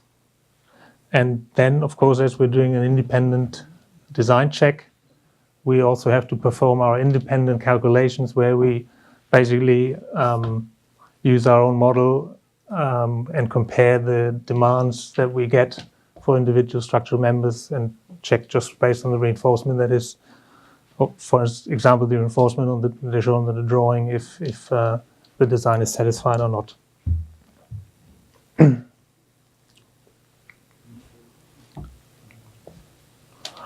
So here's a workflow that you have to sort of, it goes down here and then continues up here, that describes the typical review of a package. So there is the geometry check, which I guess was more important in the basic design because, as Barbara mentioned in her presentation, there were some specific requirements that were defined as rules to be to sort of protect a little bit the vision of the architect. But yeah, this was more important in the basic design. Then we review that all the load cases as required by the basis of design specification or the design basis document have all been considered. Well, in parallel, we do our own, or try to progress our own independent calculation model, which of course is an ongoing process because the final details are not always known when we receive a particular package.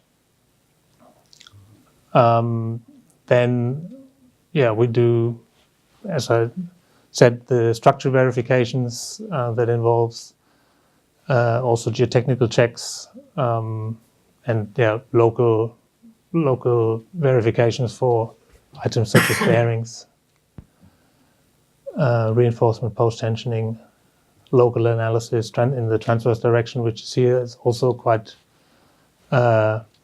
interesting because of the rather unusual cross-section, let's call it that. We also have a few advanced calculations to incorporate in the independent check, which involve dynamic analysis of a train passage or ship impact.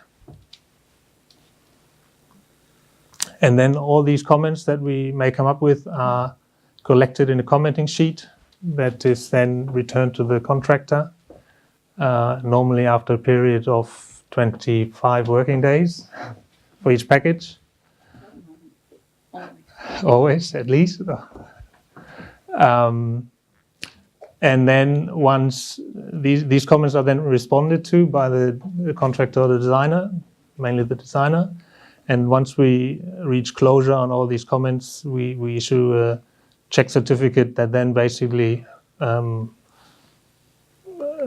gives assurance to the employer that the design that is being presented meets all the requirements, all 5,843 of them.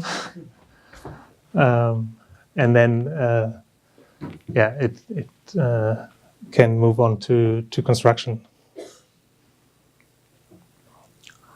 So this is a picture of our model of the bridge in its whole length of 4 kilometers.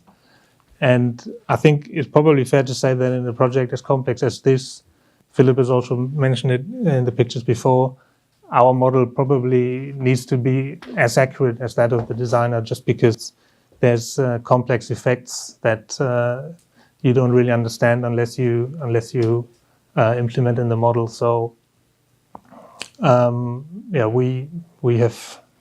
we're building this independent model following the drawings that are being presented by the designer, and we're applying. Here's a close-up of the shock transmission unit that exists at the 2 expansion joints, and then we apply the loads as they have been agreed in the design-based document, work out the stresses, and then compare if this obviously this is magnified. And also we've seen in the movie how the construction works. In our model, we also almost try to represent every significant step in the analysis so that we have all the effects covered.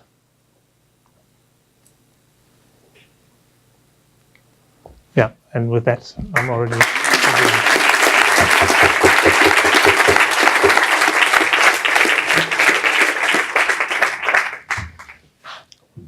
questions now, or we move on? So, well, I hope you understand the importance of independent check and how we should probably foster it in projects we're involved in South America or in Spain.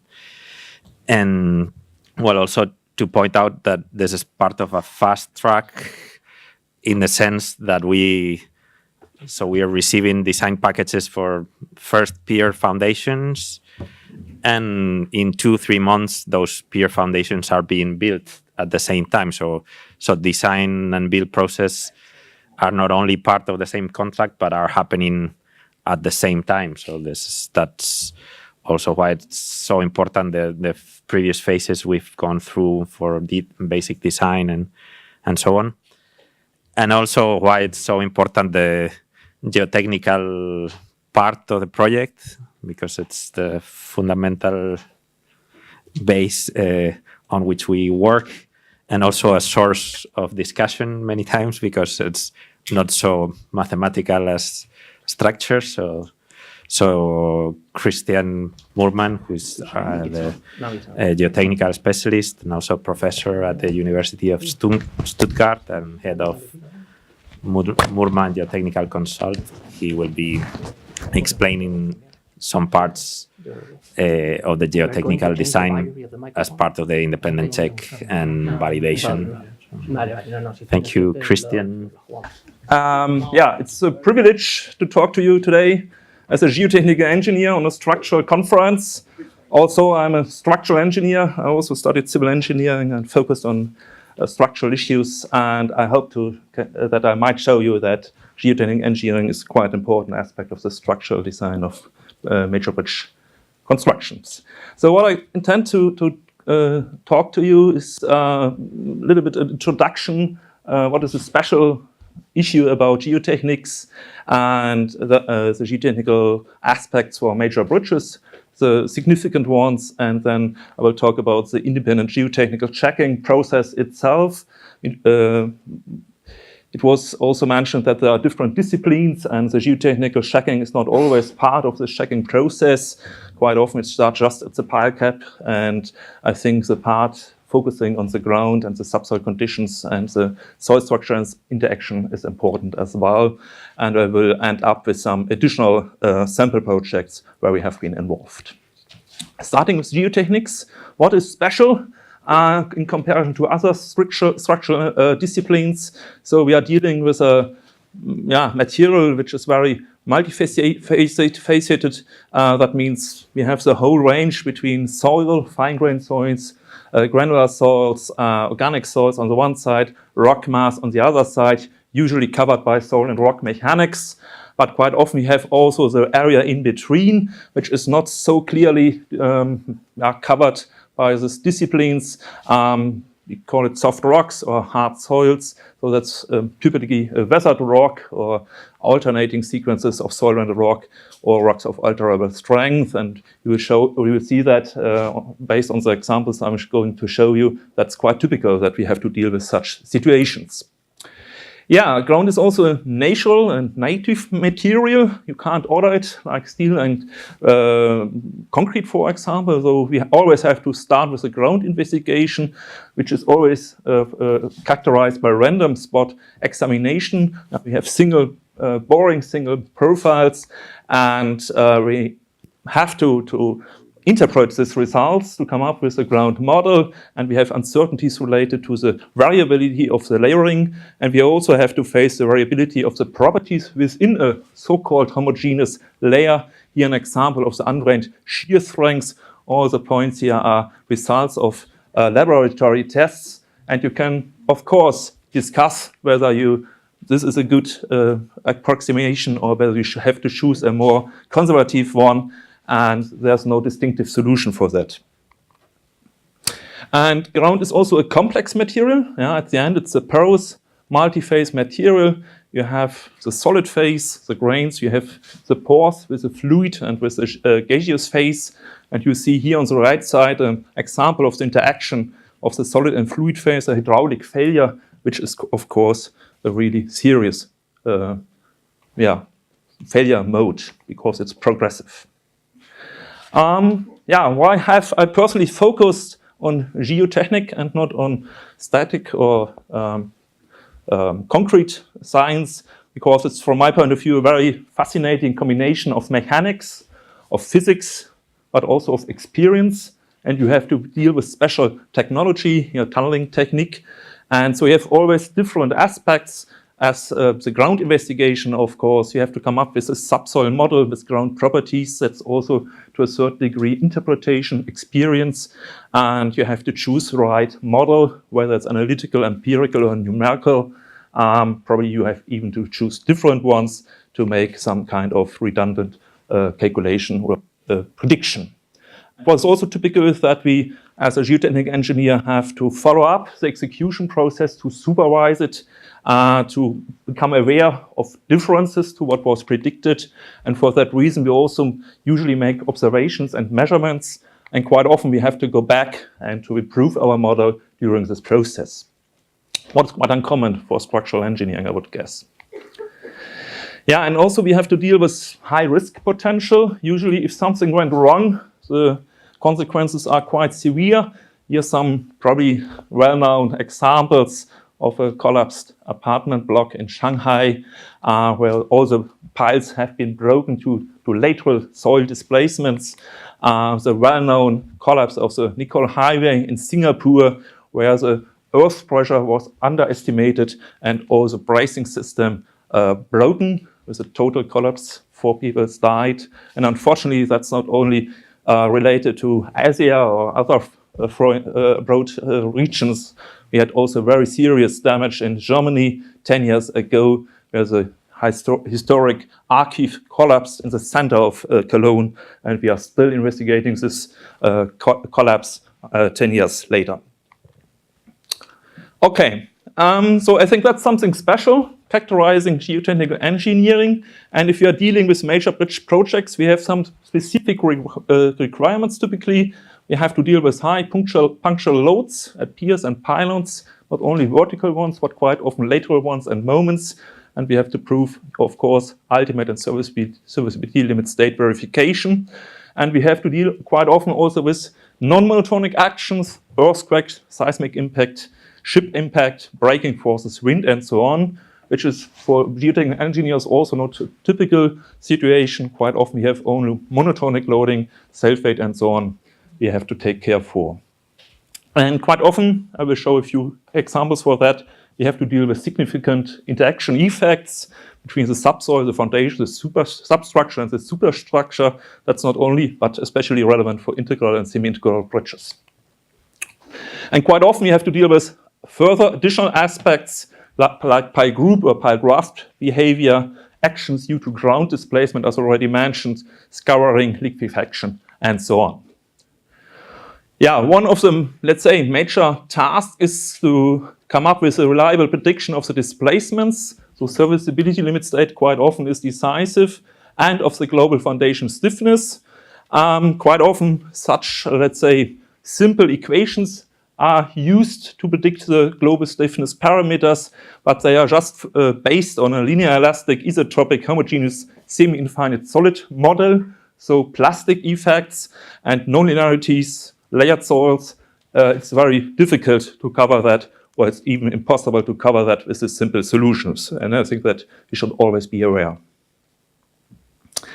Yeah, I think I tried to show why it is important also to include the geotechnical aspects into the independent checking process. What should be checked? That's the quality and extent of the ground investigation.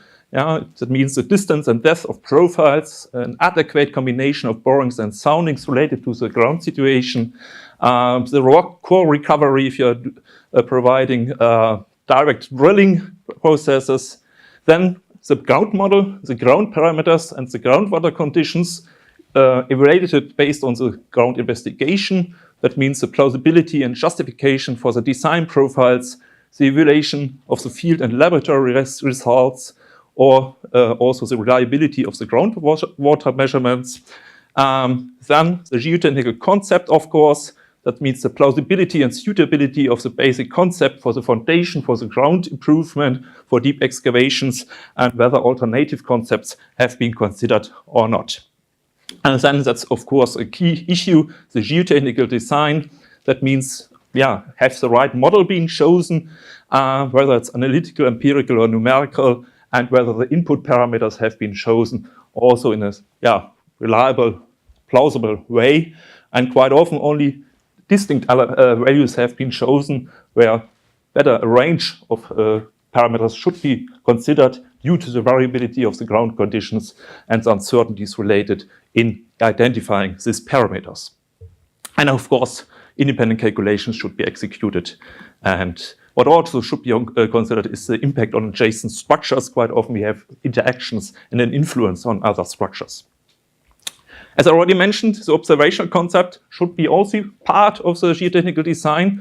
And of course, that should also be checked, as well as the execution. Quite often, field tests are executed, anchor tests, pilot tests, and so on. And they have an impact on the geotechnical design. And that should be also part of an independent geotechnical check. Based on that, we applied this concept as an independent checker for the Storstrøm Bridge. That means we deal also with the ground investigation process and the results. There have been 2 campaigns, one already executed, induced by DRD as basis for the tender stage, and a second campaign induced by SPJV as basis for the detailed design. In total, we have a very comprehensive ground investigation program. I would say one of the most detailed I've seen so far.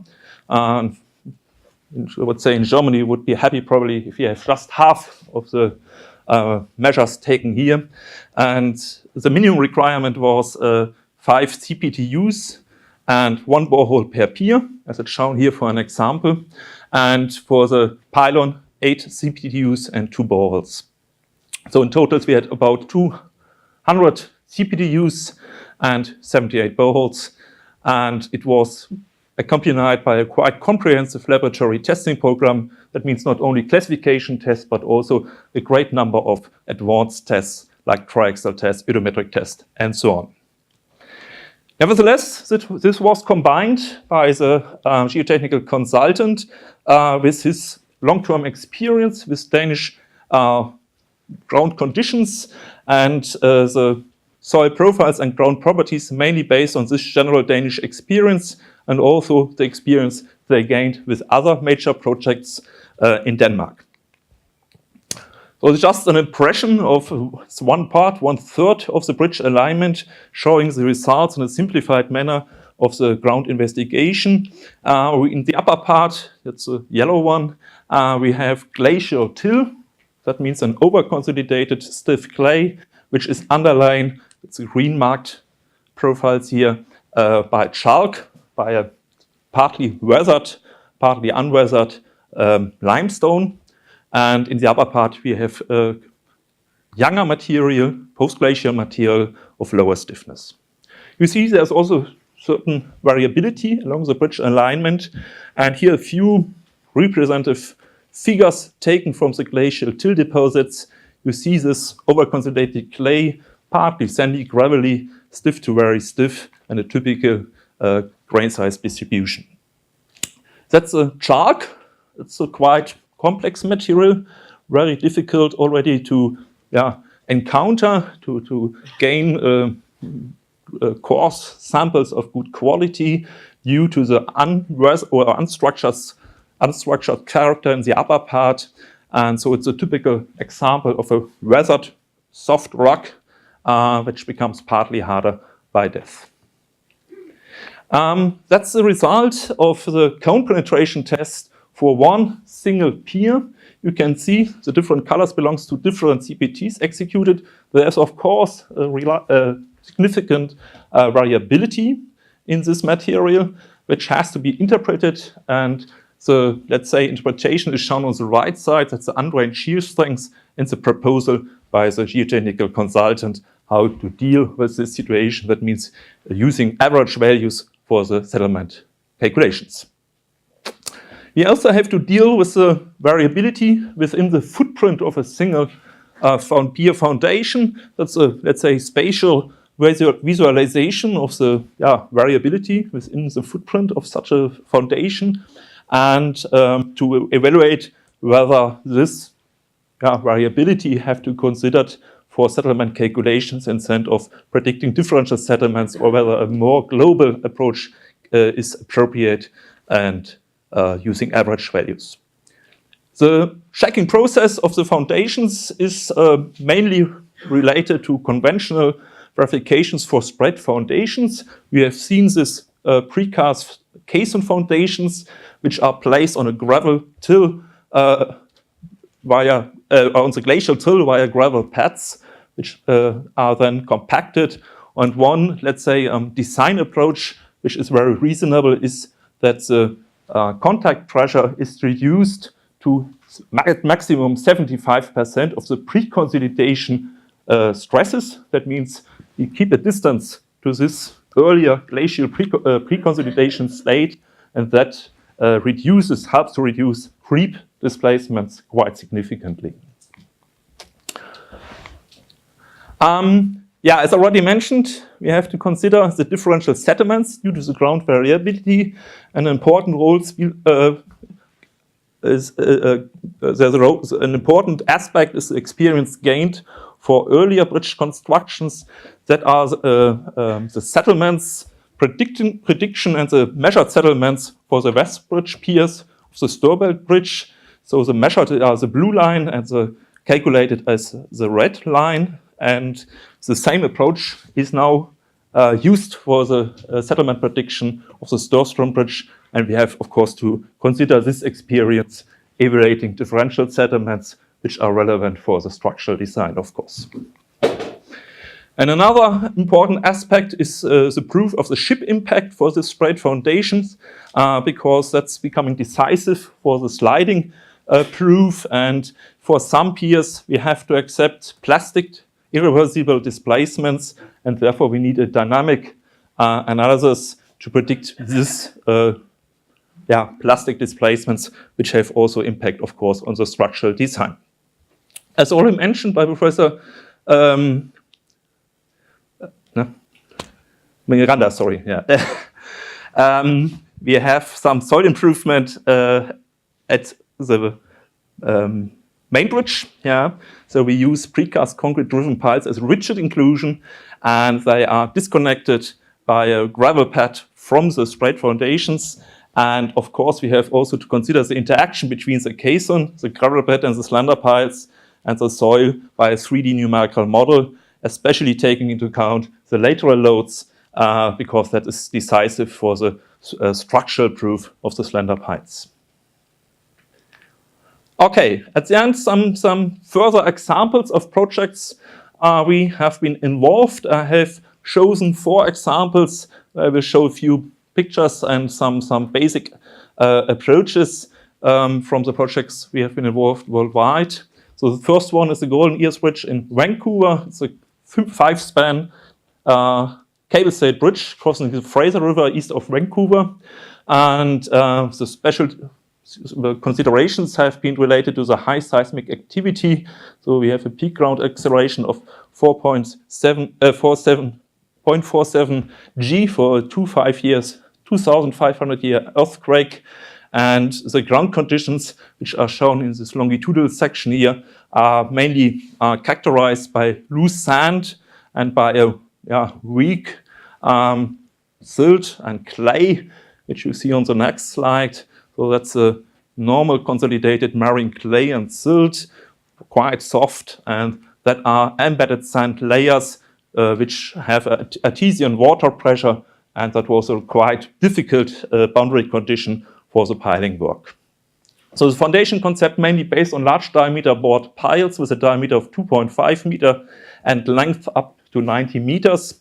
So we used 12 piles per pylon, precast pile cap for the main bridge, and monopiles for the south approach. Some impressions from the execution of the bored piles. We used a permanent steel casing down to 40-meter depth due to the situation here in the river. and a support by polymer suspension. That takes quite a huge effort to optimize that, to balance this small sand layers embedded in the clay without gaining some failure. And also the axial reinforcement in 3 layers for the board piles. We provide some seismic design, dynamic analysis for the soil structure interaction with a fully coupled constitutive law, UBC sand to identify liquefaction effects in these special ground conditions, and predicted also some kinematic soil displacements causing additional stresses on the piles and influencing the global stiffness. So the pictures here shows on the left side the monopile design where we didn't apply any compaction, so that means there is an additional impact on the pile design by the liquefied soil, whereas for the main bridge we use vibrocompaction in the area around the piles to prevent these liquefaction effects. For the approach bridges, we used a concept which is quite similar to those applied or planned now for the Storstrøm Bridge. So we had a disconnected sprayed foundation with rigid inclusions, precast-driven piles, transferring vertical loads into the stiffer clay in greater depth, and a gravel pad for this disconnection. And the main function of this gravel pad in this time for this project is here the dissipation of a part of the lateral load due to seismic impact, because otherwise, the shear forces and the moments which would result for the slender piles would cause failure of these elements.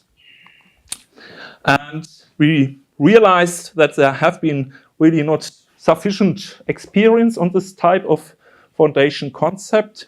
So it was something like a prototype also in Canada, and therefore the design was based on a combination of numerical simulation, shown here, dynamic simulations, on lab tests to identify the cyclic soil parameters, and on the large-scale field test, where we simulated this loading, this combined loading vertically and laterally, and the load transfer mechanism of this gravel bed for this cyclic loading.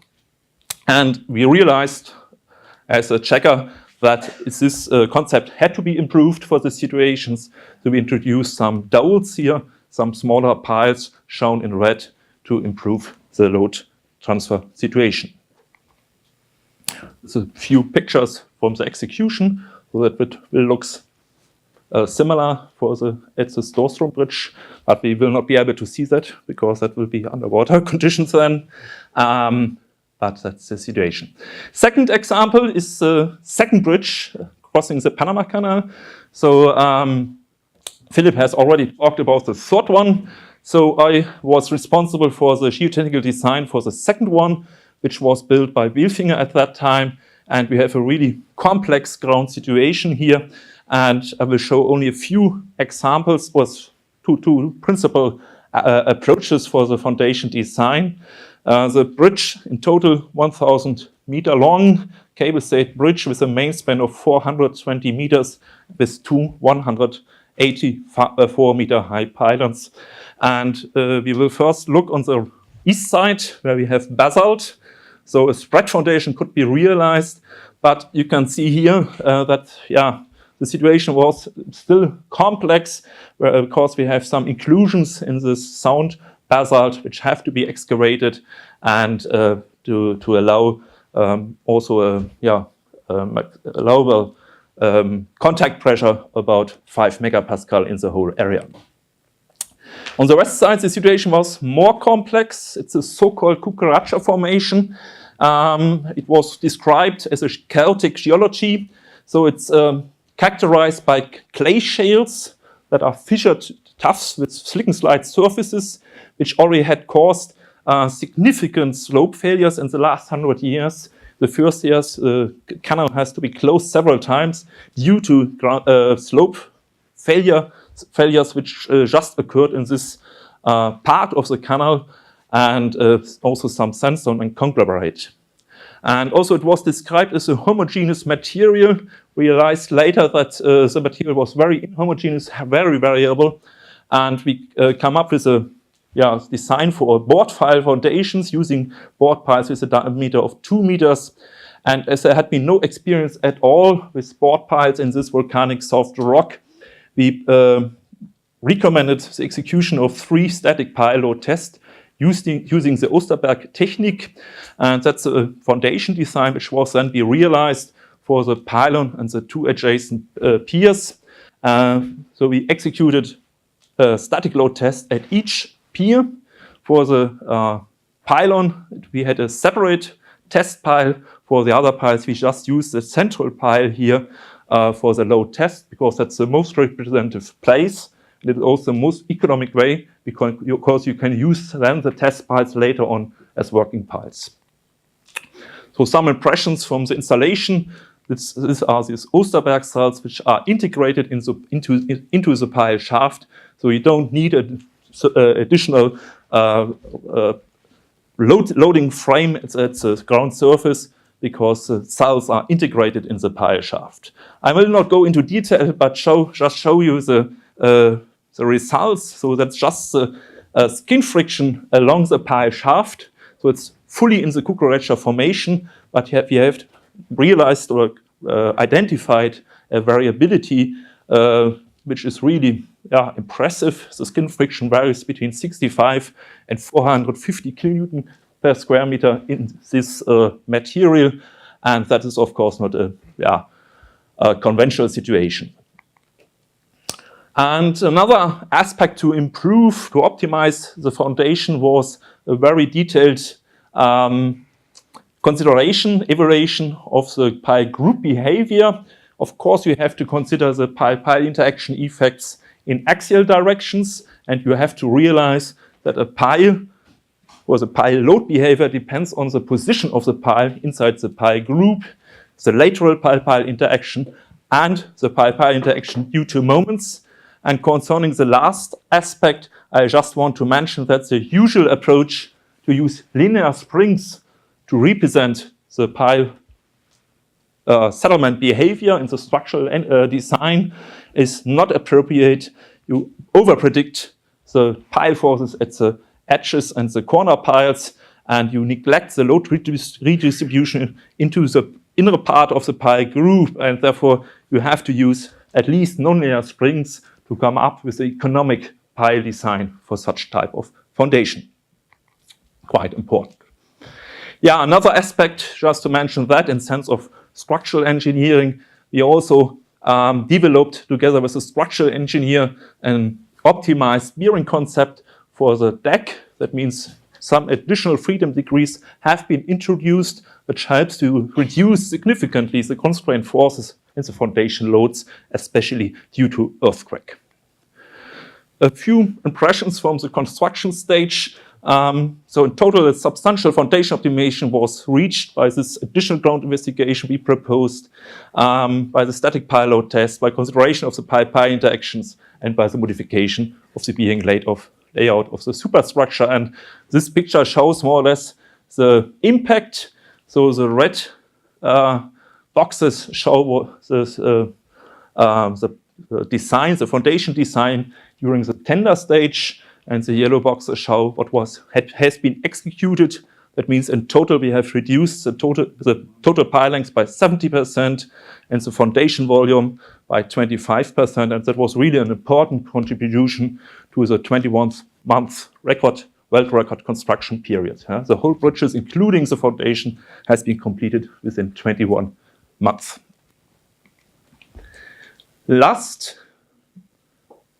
Second last example, quite quickly, the third bridge crossing the Orinoco River in Venezuela.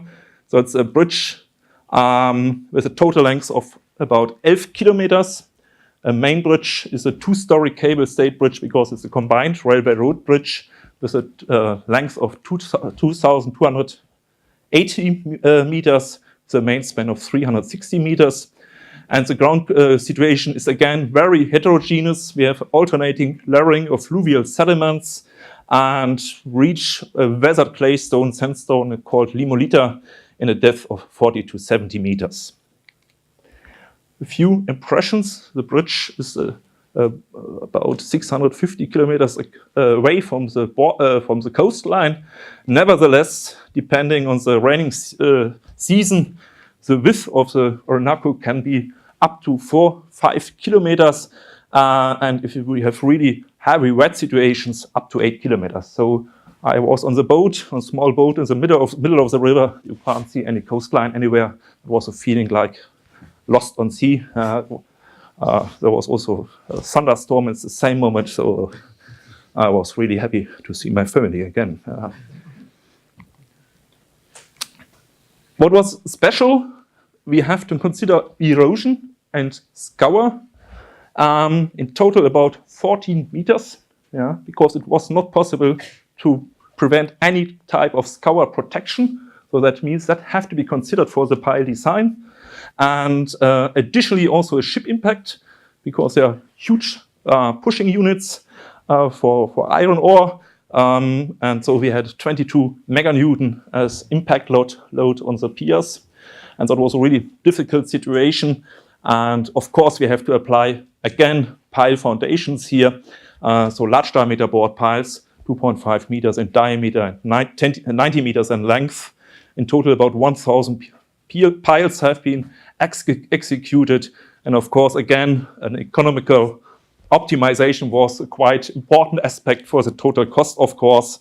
And as you can't nearly provide no static load tests on such offshore conditions, we developed a special dynamic pile load device, which was able to provide a 30-ton drop weight to check the pile capacity. Some impressions from the pile execution using special devices, airlifting drilling machines with roller bits to realize the piles here in the middle of the river. And now really the last example, 2 slides only, that's the Lali Bridge in Iran, something different, rock conditions here. The bridge is crossing a future reservoir. So the Karun River is the main important river for water power in Iran, is there impounded by a 140-meter high dam. So 2 150-meter high pylons have been placed in very steep slope conditions. That's during the execution time. That's the actual situation here. And additionally, we have, again, high seismic activity, 0.35 G for a 5-year earthquake. And you see here impression, a photo from the slopes. So we have alternating marl and sandstones layers, which have been inclined by 60 degrees, very steep, related to the bridge alignment. And additionally, this marlstone is very sensitive to weathering, to change of the natural water content. And of course, we have to consider the impact of the increasing water level on the properties of this material. So the foundation concept for this project, no piles, but 2 25-meter deep shafts with a diameter of 10 meters. That sounds quite enormous, quite big. But if you see here the right dimensions in comparison to the shafts, it's quite small here in this steep slopes.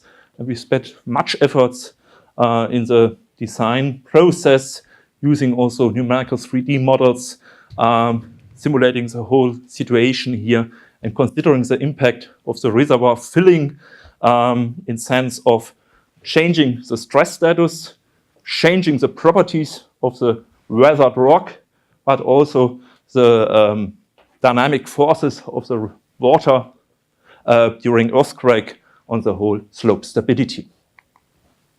Yeah, in total, I would mention, of course, as a geotechnical engineer, we're also involved in other tasks like deep excavations, tunneling, and so on. But nevertheless, I would say bridge design is one of the most attractive but also demanding tasks for geotechnical engineers.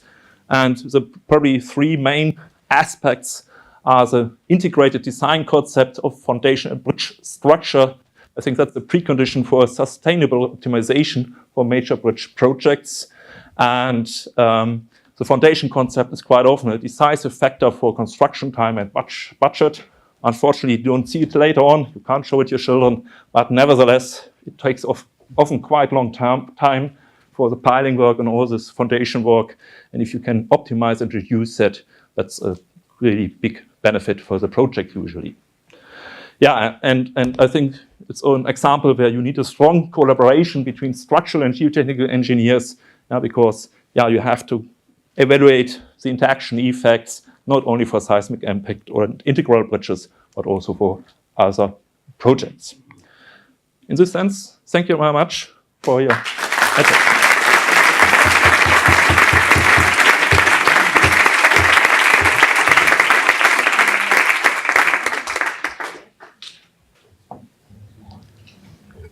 Any questions?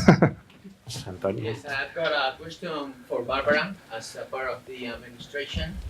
And I wonder if you have asked the construction company, the Italian construction company, a planning for the whole building, if that planning is a weekly planning or daily planning, a monthly planning, and how many times you are thinking about having meetings with them, daily, weekly, monthly? Daily. Some of my esteemed colleagues are laughing at the moment. I feel, is this a trick question? No. We have asked, sorry, can you all hear me? Yeah. We do require the contractor to submit a detailed program within, I thought, from memory, it was 3 months from the signing of the contract. And this is to be kept up to date. Whenever there's a change in the program, they're to submit it. We have bi-weekly meetings with them. To speak fairly honestly, we're struggling a little bit at the moment with I wouldn't say we do have a program and we do discuss it with them, especially in the last few months. We've spent a lot of time discussing it. But things do also change, which is why it's important.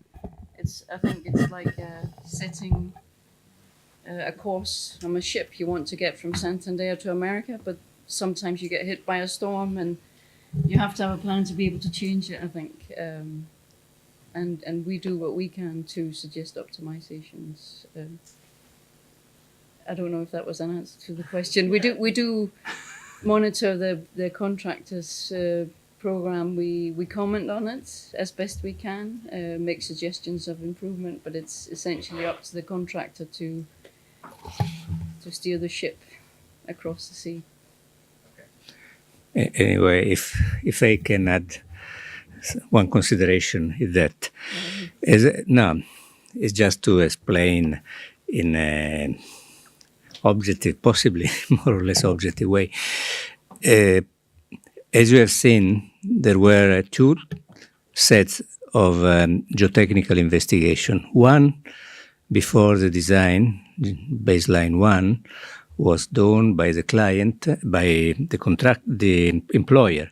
And the second was done by the contractor during the contracting work. So this is a problem because the finding of the new investigation were not exactly the finding of the previous one. So some redesign had to be done in the meantime. And I understand the contractor because they have had some modification running. It's not so simple. And the result of the second geotechnical investigation were released just two months ago. And on the basis of that new results, one of these results was, for example, the dishomogeneity of soil in the same foundation along the horizontal distance. So we imagine dishomogeneity along the soil borings, but we, in some cases, have some dishomogeneity even in the plant. And this required some modification, some changes, and so also some change of program. Anyway, the work is going on. Today, there is a batching plant working. There is a prefabrication building for the foundation. is in progress a prefabrication building for the girders. You have seen at the beginning a very long temporary embankment already built and built in a very quick time. So it will be very interesting to see how was built that embankment, not by usual method, but by pumping sand. So they, very interesting. So something, of course, in every construction, the constructor have some problem because the construction is not so simple. It's not a mechanism always. We have to deal with soil, with initial progress of work, subcontractors, problems, and so on. But so surely some delay, but the program today is more or less weekly and is under control from DRD, surely. Oscar Ramón. Thank you for coming here to Santander. Very nice project, very nice presentation. A couple of fast questions. The first for the owner representative Barbara and the Professor Miranda. Regarding the life cycle of the project, have you considered the standard 100 years or 150 or whatever regarding or ambiental action? And also some words regarding durability in this special marine risk condition. And the second question from Philipp from the IC3. You mentioned before that sometimes the project is designed with Europa, for example, and the independent check has done with Astor. Maybe some specific question regarding the requirement you need to fulfill in order to approve the drawings with such a different code. Maybe some work will be interesting. Thank you. Do you want me to start, Mario? There's a requirement in the design basis of a design life of 120 years. So that's set. We have that for all our main bridges in Denmark these days. And with regards to durability, I believe that the requirements in the design basis are all written to achieve these 120 years, obviously with some maintenance. Yes, of course, 120 years for the elements not replaceable, so for concrete and so on. Bearings are less, stay cables are less, and other equipment and devices are less, of course. And about the durability, the key point is that the concrete must have a very good quality, and it is controlled by a set of certification of a concrete product, a lot of tests, but the key is good compactness of concrete, low water, very low water, admixtures, silica fume, a lot of silica fume and also fly ash. It's a very mixed, very compact, very strong also because it's not difficult to achieve 60 megapascal because we have also a lot of other achievements. So a lot of filling, good gravel, good aggregates because are granite from Norway. So this is a main issue of durability solved by a very compact concrete. Some special considerations is that there are special tests for chloride migration. And then we haven't mentioned that because it's very cold and we have ice loads and then special concrete for ice, so very high air entrainment in concrete. And together with high strength concrete, there were not previous experience of high concrete with such high air entrainment. So a lot of testing in a little time. So, and Philipp, the codes. Yeah, I forgot to mention when I spoke about the Nha Trang Bridge in Vietnam, there it was the other way around. The original design was done by Ashto, because Ashto was quite familiar in Vietnam, maybe one of the few better things coming from US to there. And they asked for an independent check based on the Euro codes. And you always have the difference because they have some different combinations, like strengths 4 and 5, and this can't be really exactly simulated with the Eurocode. In the case of Vietnam, we found a solution in the French national annex, because French also was a code which was at least partly used in Vietnam. And the French national annex at that time allowed to vary the alpha Q factors for the load model 1. For example, if you had a bridge with low heavy traffic, you could reduce the load model 1 by a certain percentage, which enable us to better find a better compliance in the different proofs. And in the case of the fourth Manama Bridge, it was the other way around, and that was, of course, an issue which had at least to be discussed, because we could not say, well, the design proof according to AASHTO is not fulfilled, so it's not working, because in some cases you don't know. It can be that the design proof is fulfilled according to the Eurocode, but not to AASHTO, and you again have to find ways to deal with that. But I would ask Thilo, because he did that independent check as well. Maybe you can add some more specific Well, I think responses. 2 points that could be mentioned there is that obviously some calibration of the live loads took place. So the AASHTO design vehicle is a lot lighter than the LM1 standard Eurocode. So there was a calibration with a factor, I think 1.8, just based on the characteristic or comparison of characteristic live loads. To basically make sure that it was a fair comparison between the two codes. And as Philipp said, in AASHTO there's this strength 4 combination, which has basically looks at an ultimate case where you just factor the permanent loads with a factor that is higher than is used in Eurocode 1.5. And in that particular bridge, one result was that the pile length at the main pylon were governed by this combination, and in that case the client was happy to add that robustness to the design, so the pile length they adjusted to also satisfy this AASHTO criterion. But in the case of Storstrøm, luckily we are all working with Eurocodes, so we are doing easier.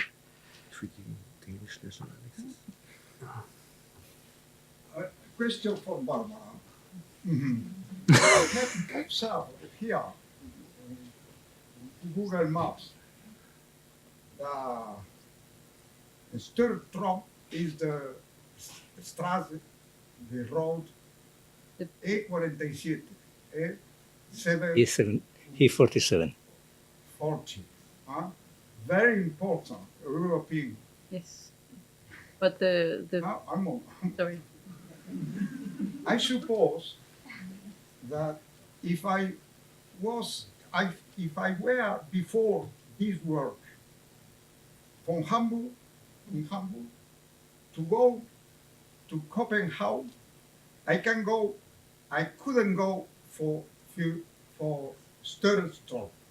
Could I? Do you understand? The main motorway is carried on a different bridge. So you would have to do a slight detour off the E47, is it? Can you find a map?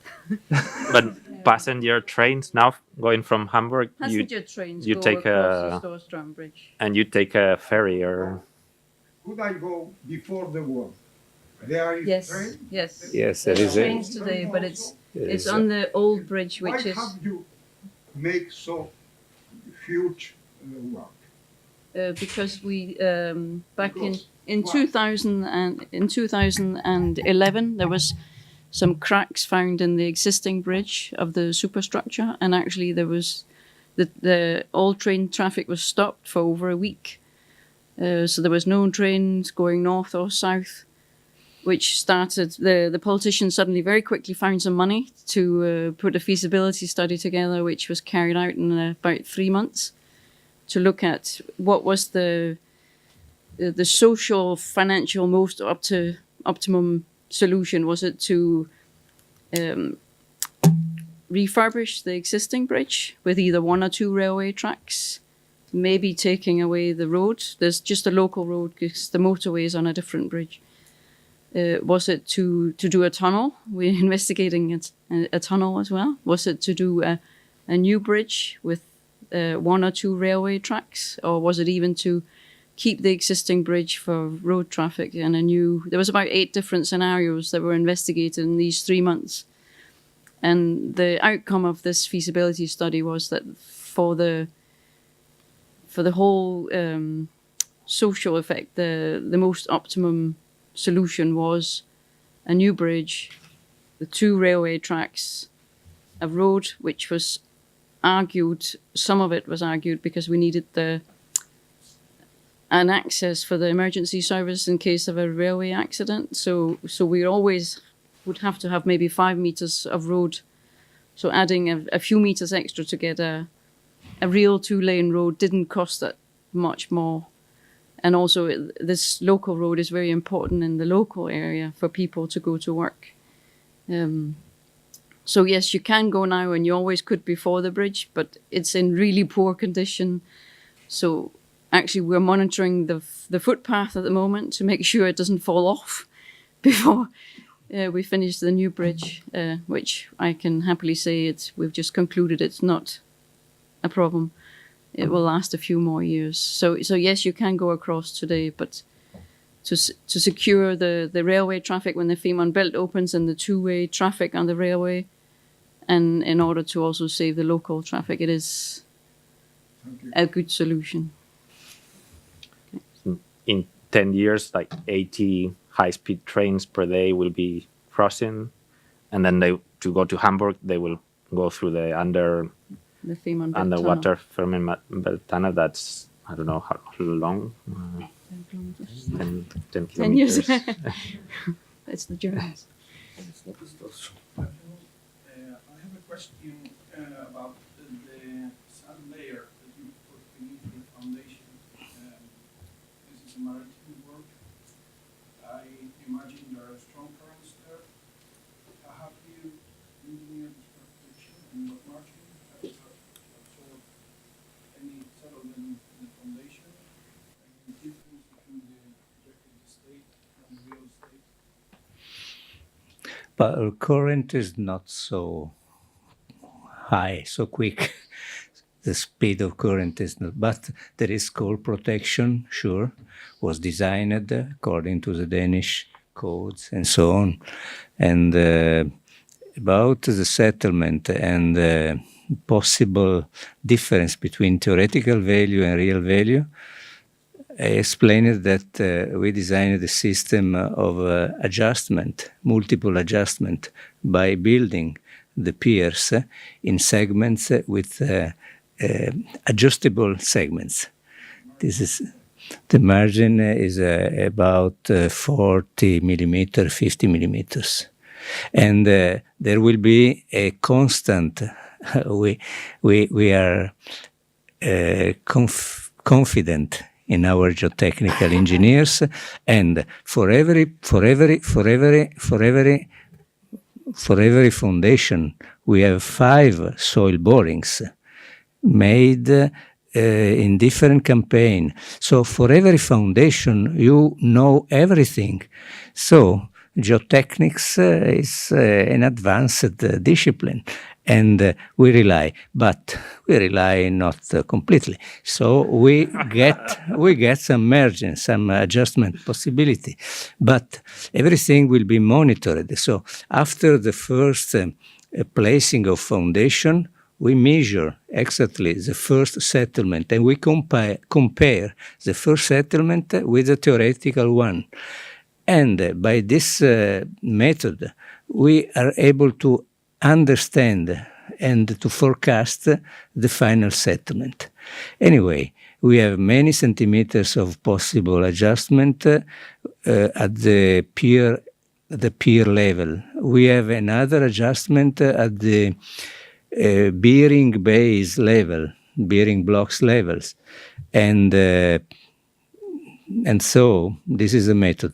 Anyway, another bridge in Denmark was built with the same system and more or less the same type of soil, and this is a Storstrøm Bridge. And more or less we are using the same parameters for variation of settlements. But if Mr. Moormann want to add something? Yeah, I mean, I sense that the question was mainly related to the gravel bed, yeah, and Why sand and not gravel? it's mainly gravel, yeah. So just it's the upper level. So there are some different material used just to have, let's say, smooth level and a fully contact in the whole footprint of the foundation of the. You don't expect any problem during the construction phase with that sand?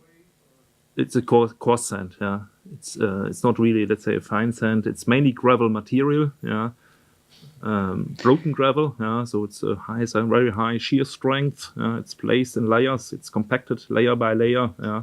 It's controlled. Yeah. There will be huge plate tests proving the stiffness. Yeah. And it's just, let's say, the last small layer where you have to take care that the whole foundation has a good connection, a rough interface with regard to the sliding proof. So that's just a leveling layer, I would say. Yeah. But the concept is gravel, coarse gravel, which is placed. And the SPG decided not only to make the minimum thickness of this gravel layer. There are some footings where softer material will be removed, and will be replaced by gravel. So there might be gravel beds of several meter thickness, and they will treat it in the same manner. That means, compacted 30 by 30 centimeters, and therefore it's a material of high quality, I would say. And what Professor Miranda mentioned is, of course, if you are dealing with spread foundations, settlements is a major issue, and especially differential settlements. That means differential settlements related to the single pier causing tilt at the end. You have to deal with and to predict that in a certain manner. And the approach based on long-term Danish experience is to assume that about 30% of the total settlements might occur as known predictable differential settlements for the single pier, and that has to be considered for the structural design. And of course, we have additionally differential settlements we have to consider between adjacent piers, causing stresses to the superstructure, and there have also been made conservative assumptions based on this long-term experience. And of course, that is also influenced by the construction sequence, because we have to consider only those part of the settlements which occur after completion of the deck, because that's causes stresses then. That means we have to consider the time dependency of the settlements and have to divide it into two parts, let's say, the one which happens before completion of the deck and the part which might occur later on due to consolidation and creep effects. And the SPGV is intends to use a sophisticated approach using upper and lower limits ranges for the assumed time-dependent behavior, and intends to cover both ranges and to have also considering this, let's say, uncertainty, of course, which is there. If we are dealing with a 4-kilometer bridge, there will be some piers which will show some different behavior, and that has to be covered by assumptions made in this regard. During the tender stage, we did a tender with a Spanish contractor, and we worked with Instituto Hidráulico de Cantabria to study the scour protection and all the marine operations. And they are working with their own specialists for marine work. Yeah. Having done a lot of the presentation of this case, It's a technical teacher. You have shown a lot of diagrams of CDT tests along the glacial field, but they have seen the horizontal Scattered. shear strength or the deep resistance of the field. in sense of undrained shear strength, it's about 100-150 kilonewton per square meter, increasing by depth to values higher than 250 kilonewton per square meter. So it's a stiff, very stiff material. Over-consolidated, over-consolidation ratio about 1.8 to 2.5. So yeah, I would say quite good material, I would say, in sense of stiffness. Yeah, but of course it's a clay material, it's a fine-grained material, and yeah, and therefore it's compared to granular material or other situations, it has a limited stiffness and time-dependent effects. Yeah, and therefore I think this approach which I mentioned is very reasonable to determine the dimensions of the footings in a way that you limit the contact pressure to 75% of the pre-consolidation stress, which was there in earlier times due to this glacial genesis. And I think that is a very significant contribution to reduce creep effects. But anyway, in conclusion, the clay till, when we reach the clay till, it's a stiff material, over-consolidated clay, and the final displacement settlements, the theoretical settlements are of the order, the maximum, of 4 centimeters, 4 or 5. So we consider the same order of magnitude as possible adjustment. And and second, the clay, the gravel bed is crushed rock, graded, compacted by vibration, so it's very stiff.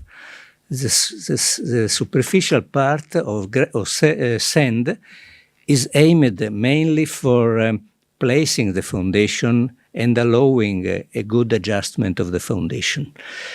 And plus the skull protection that will be placed as soon as possible, and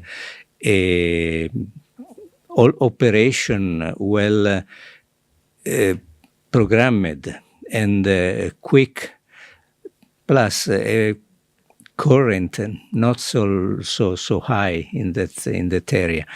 We don't see a very big problem of this type of point. Are different. In some cases, the foundation is deep into an excavation. It's more or less the base of foundation is 1 to 2 meters below the seabed. In other case, is not. It never is superficial. It's always embedded.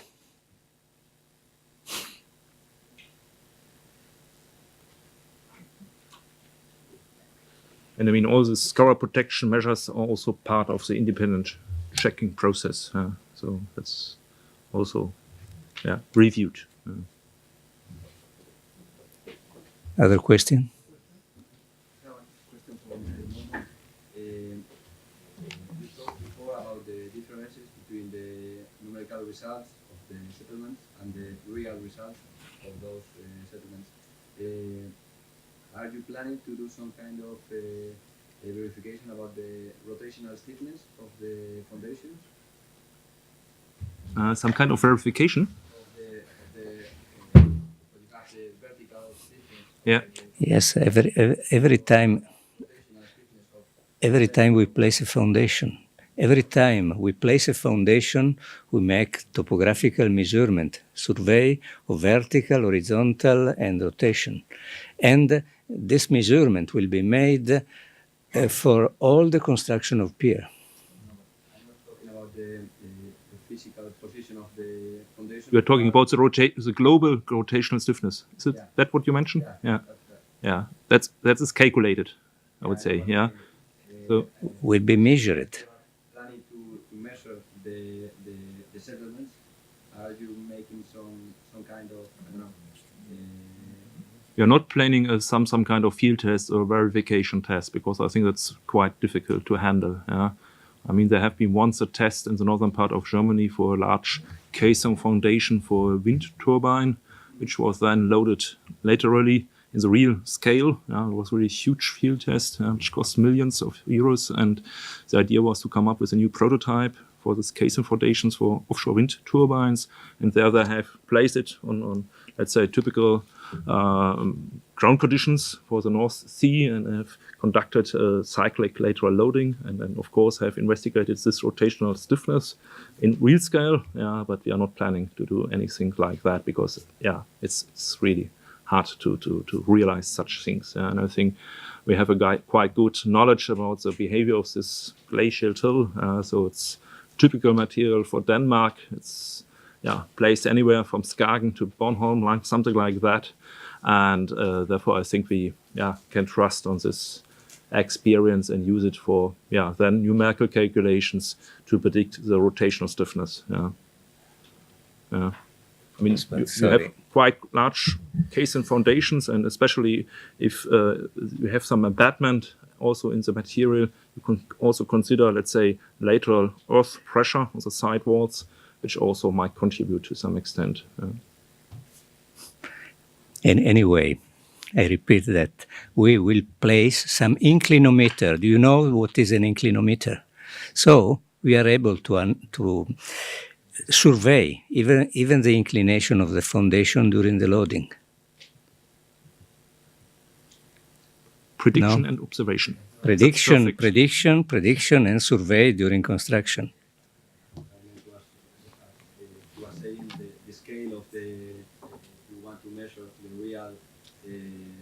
Rotational stiffness of the foundation, you have to do such a big thing that is very expensive. Yeah.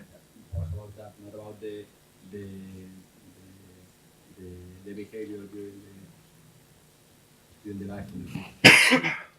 But I answered it. Yeah. Yeah. Okay. Fine.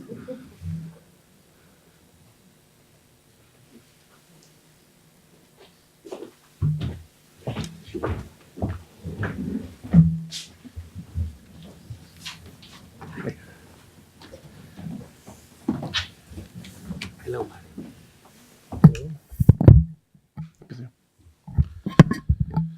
Okay, thank you very much. I want to express my gratitude for all the speakers for this excellent conference about this important and great and nice international project.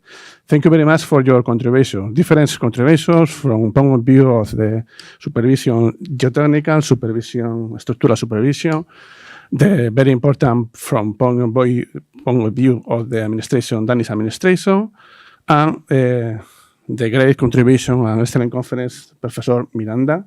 Thank you very much.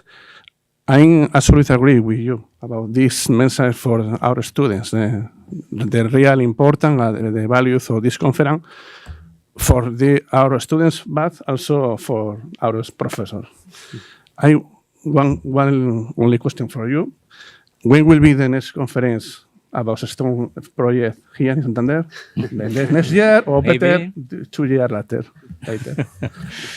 Maybe we can organize even here in Santander for checking the progress of work. And if you are interested. Yes. Yes. I'm going to make it. Yes. And finally, thank you very much for Arenas Asociados team, and in special way, Guillermo and Miguel for bringing this great opportunity for our school. Thank you very much, Miguel and Guillermo. Oh, thanks.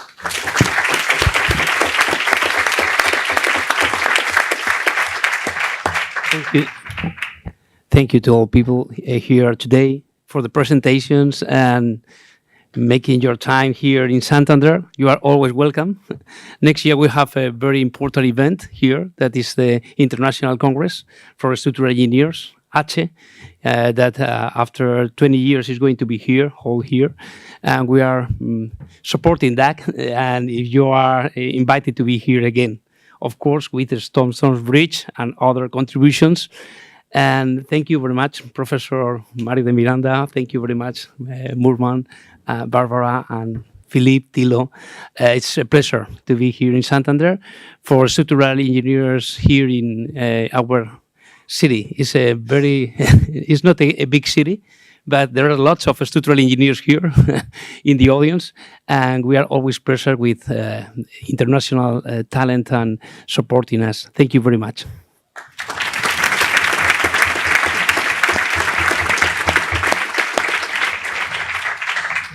But also, sorry, just to complete, I want to thank you all, you who organized this event.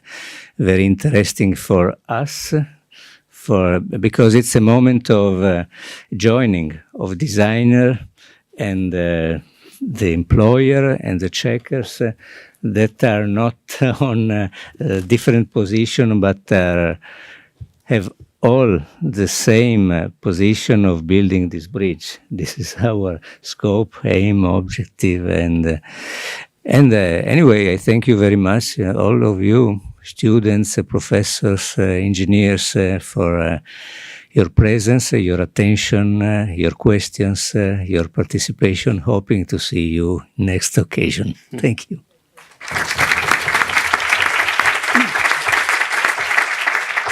Yes, we want to make a present to all the participants from the Cátedra University and from Arenas Cátedra, and that's for you.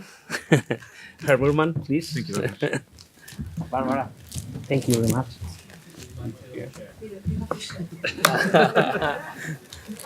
It's not for them, it's for SVP. Thank you. Thank you very much.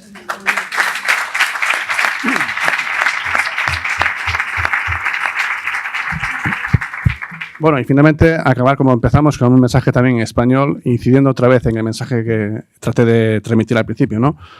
La importancia, ¿no?, y agradecer al equipo de Arenas y Asociados por esta oportunidad, ¿no?, de tener esta cátedra aquí en la escuela, que como dije tiene muchos frentes. Uno claramente es la difusión, la divulgación. Esto es un claro ejemplo. En cierta manera también, lo dije antes, homenaje al profesor Arenas, dejó mucho en esta escuela, en este departamento, pero es que han pasado los años y sigue contribuyendo. Un ejemplo claro es lo que estamos celebrando hoy aquí todos. Así que bueno, muchas gracias a todos por vuestra presencia.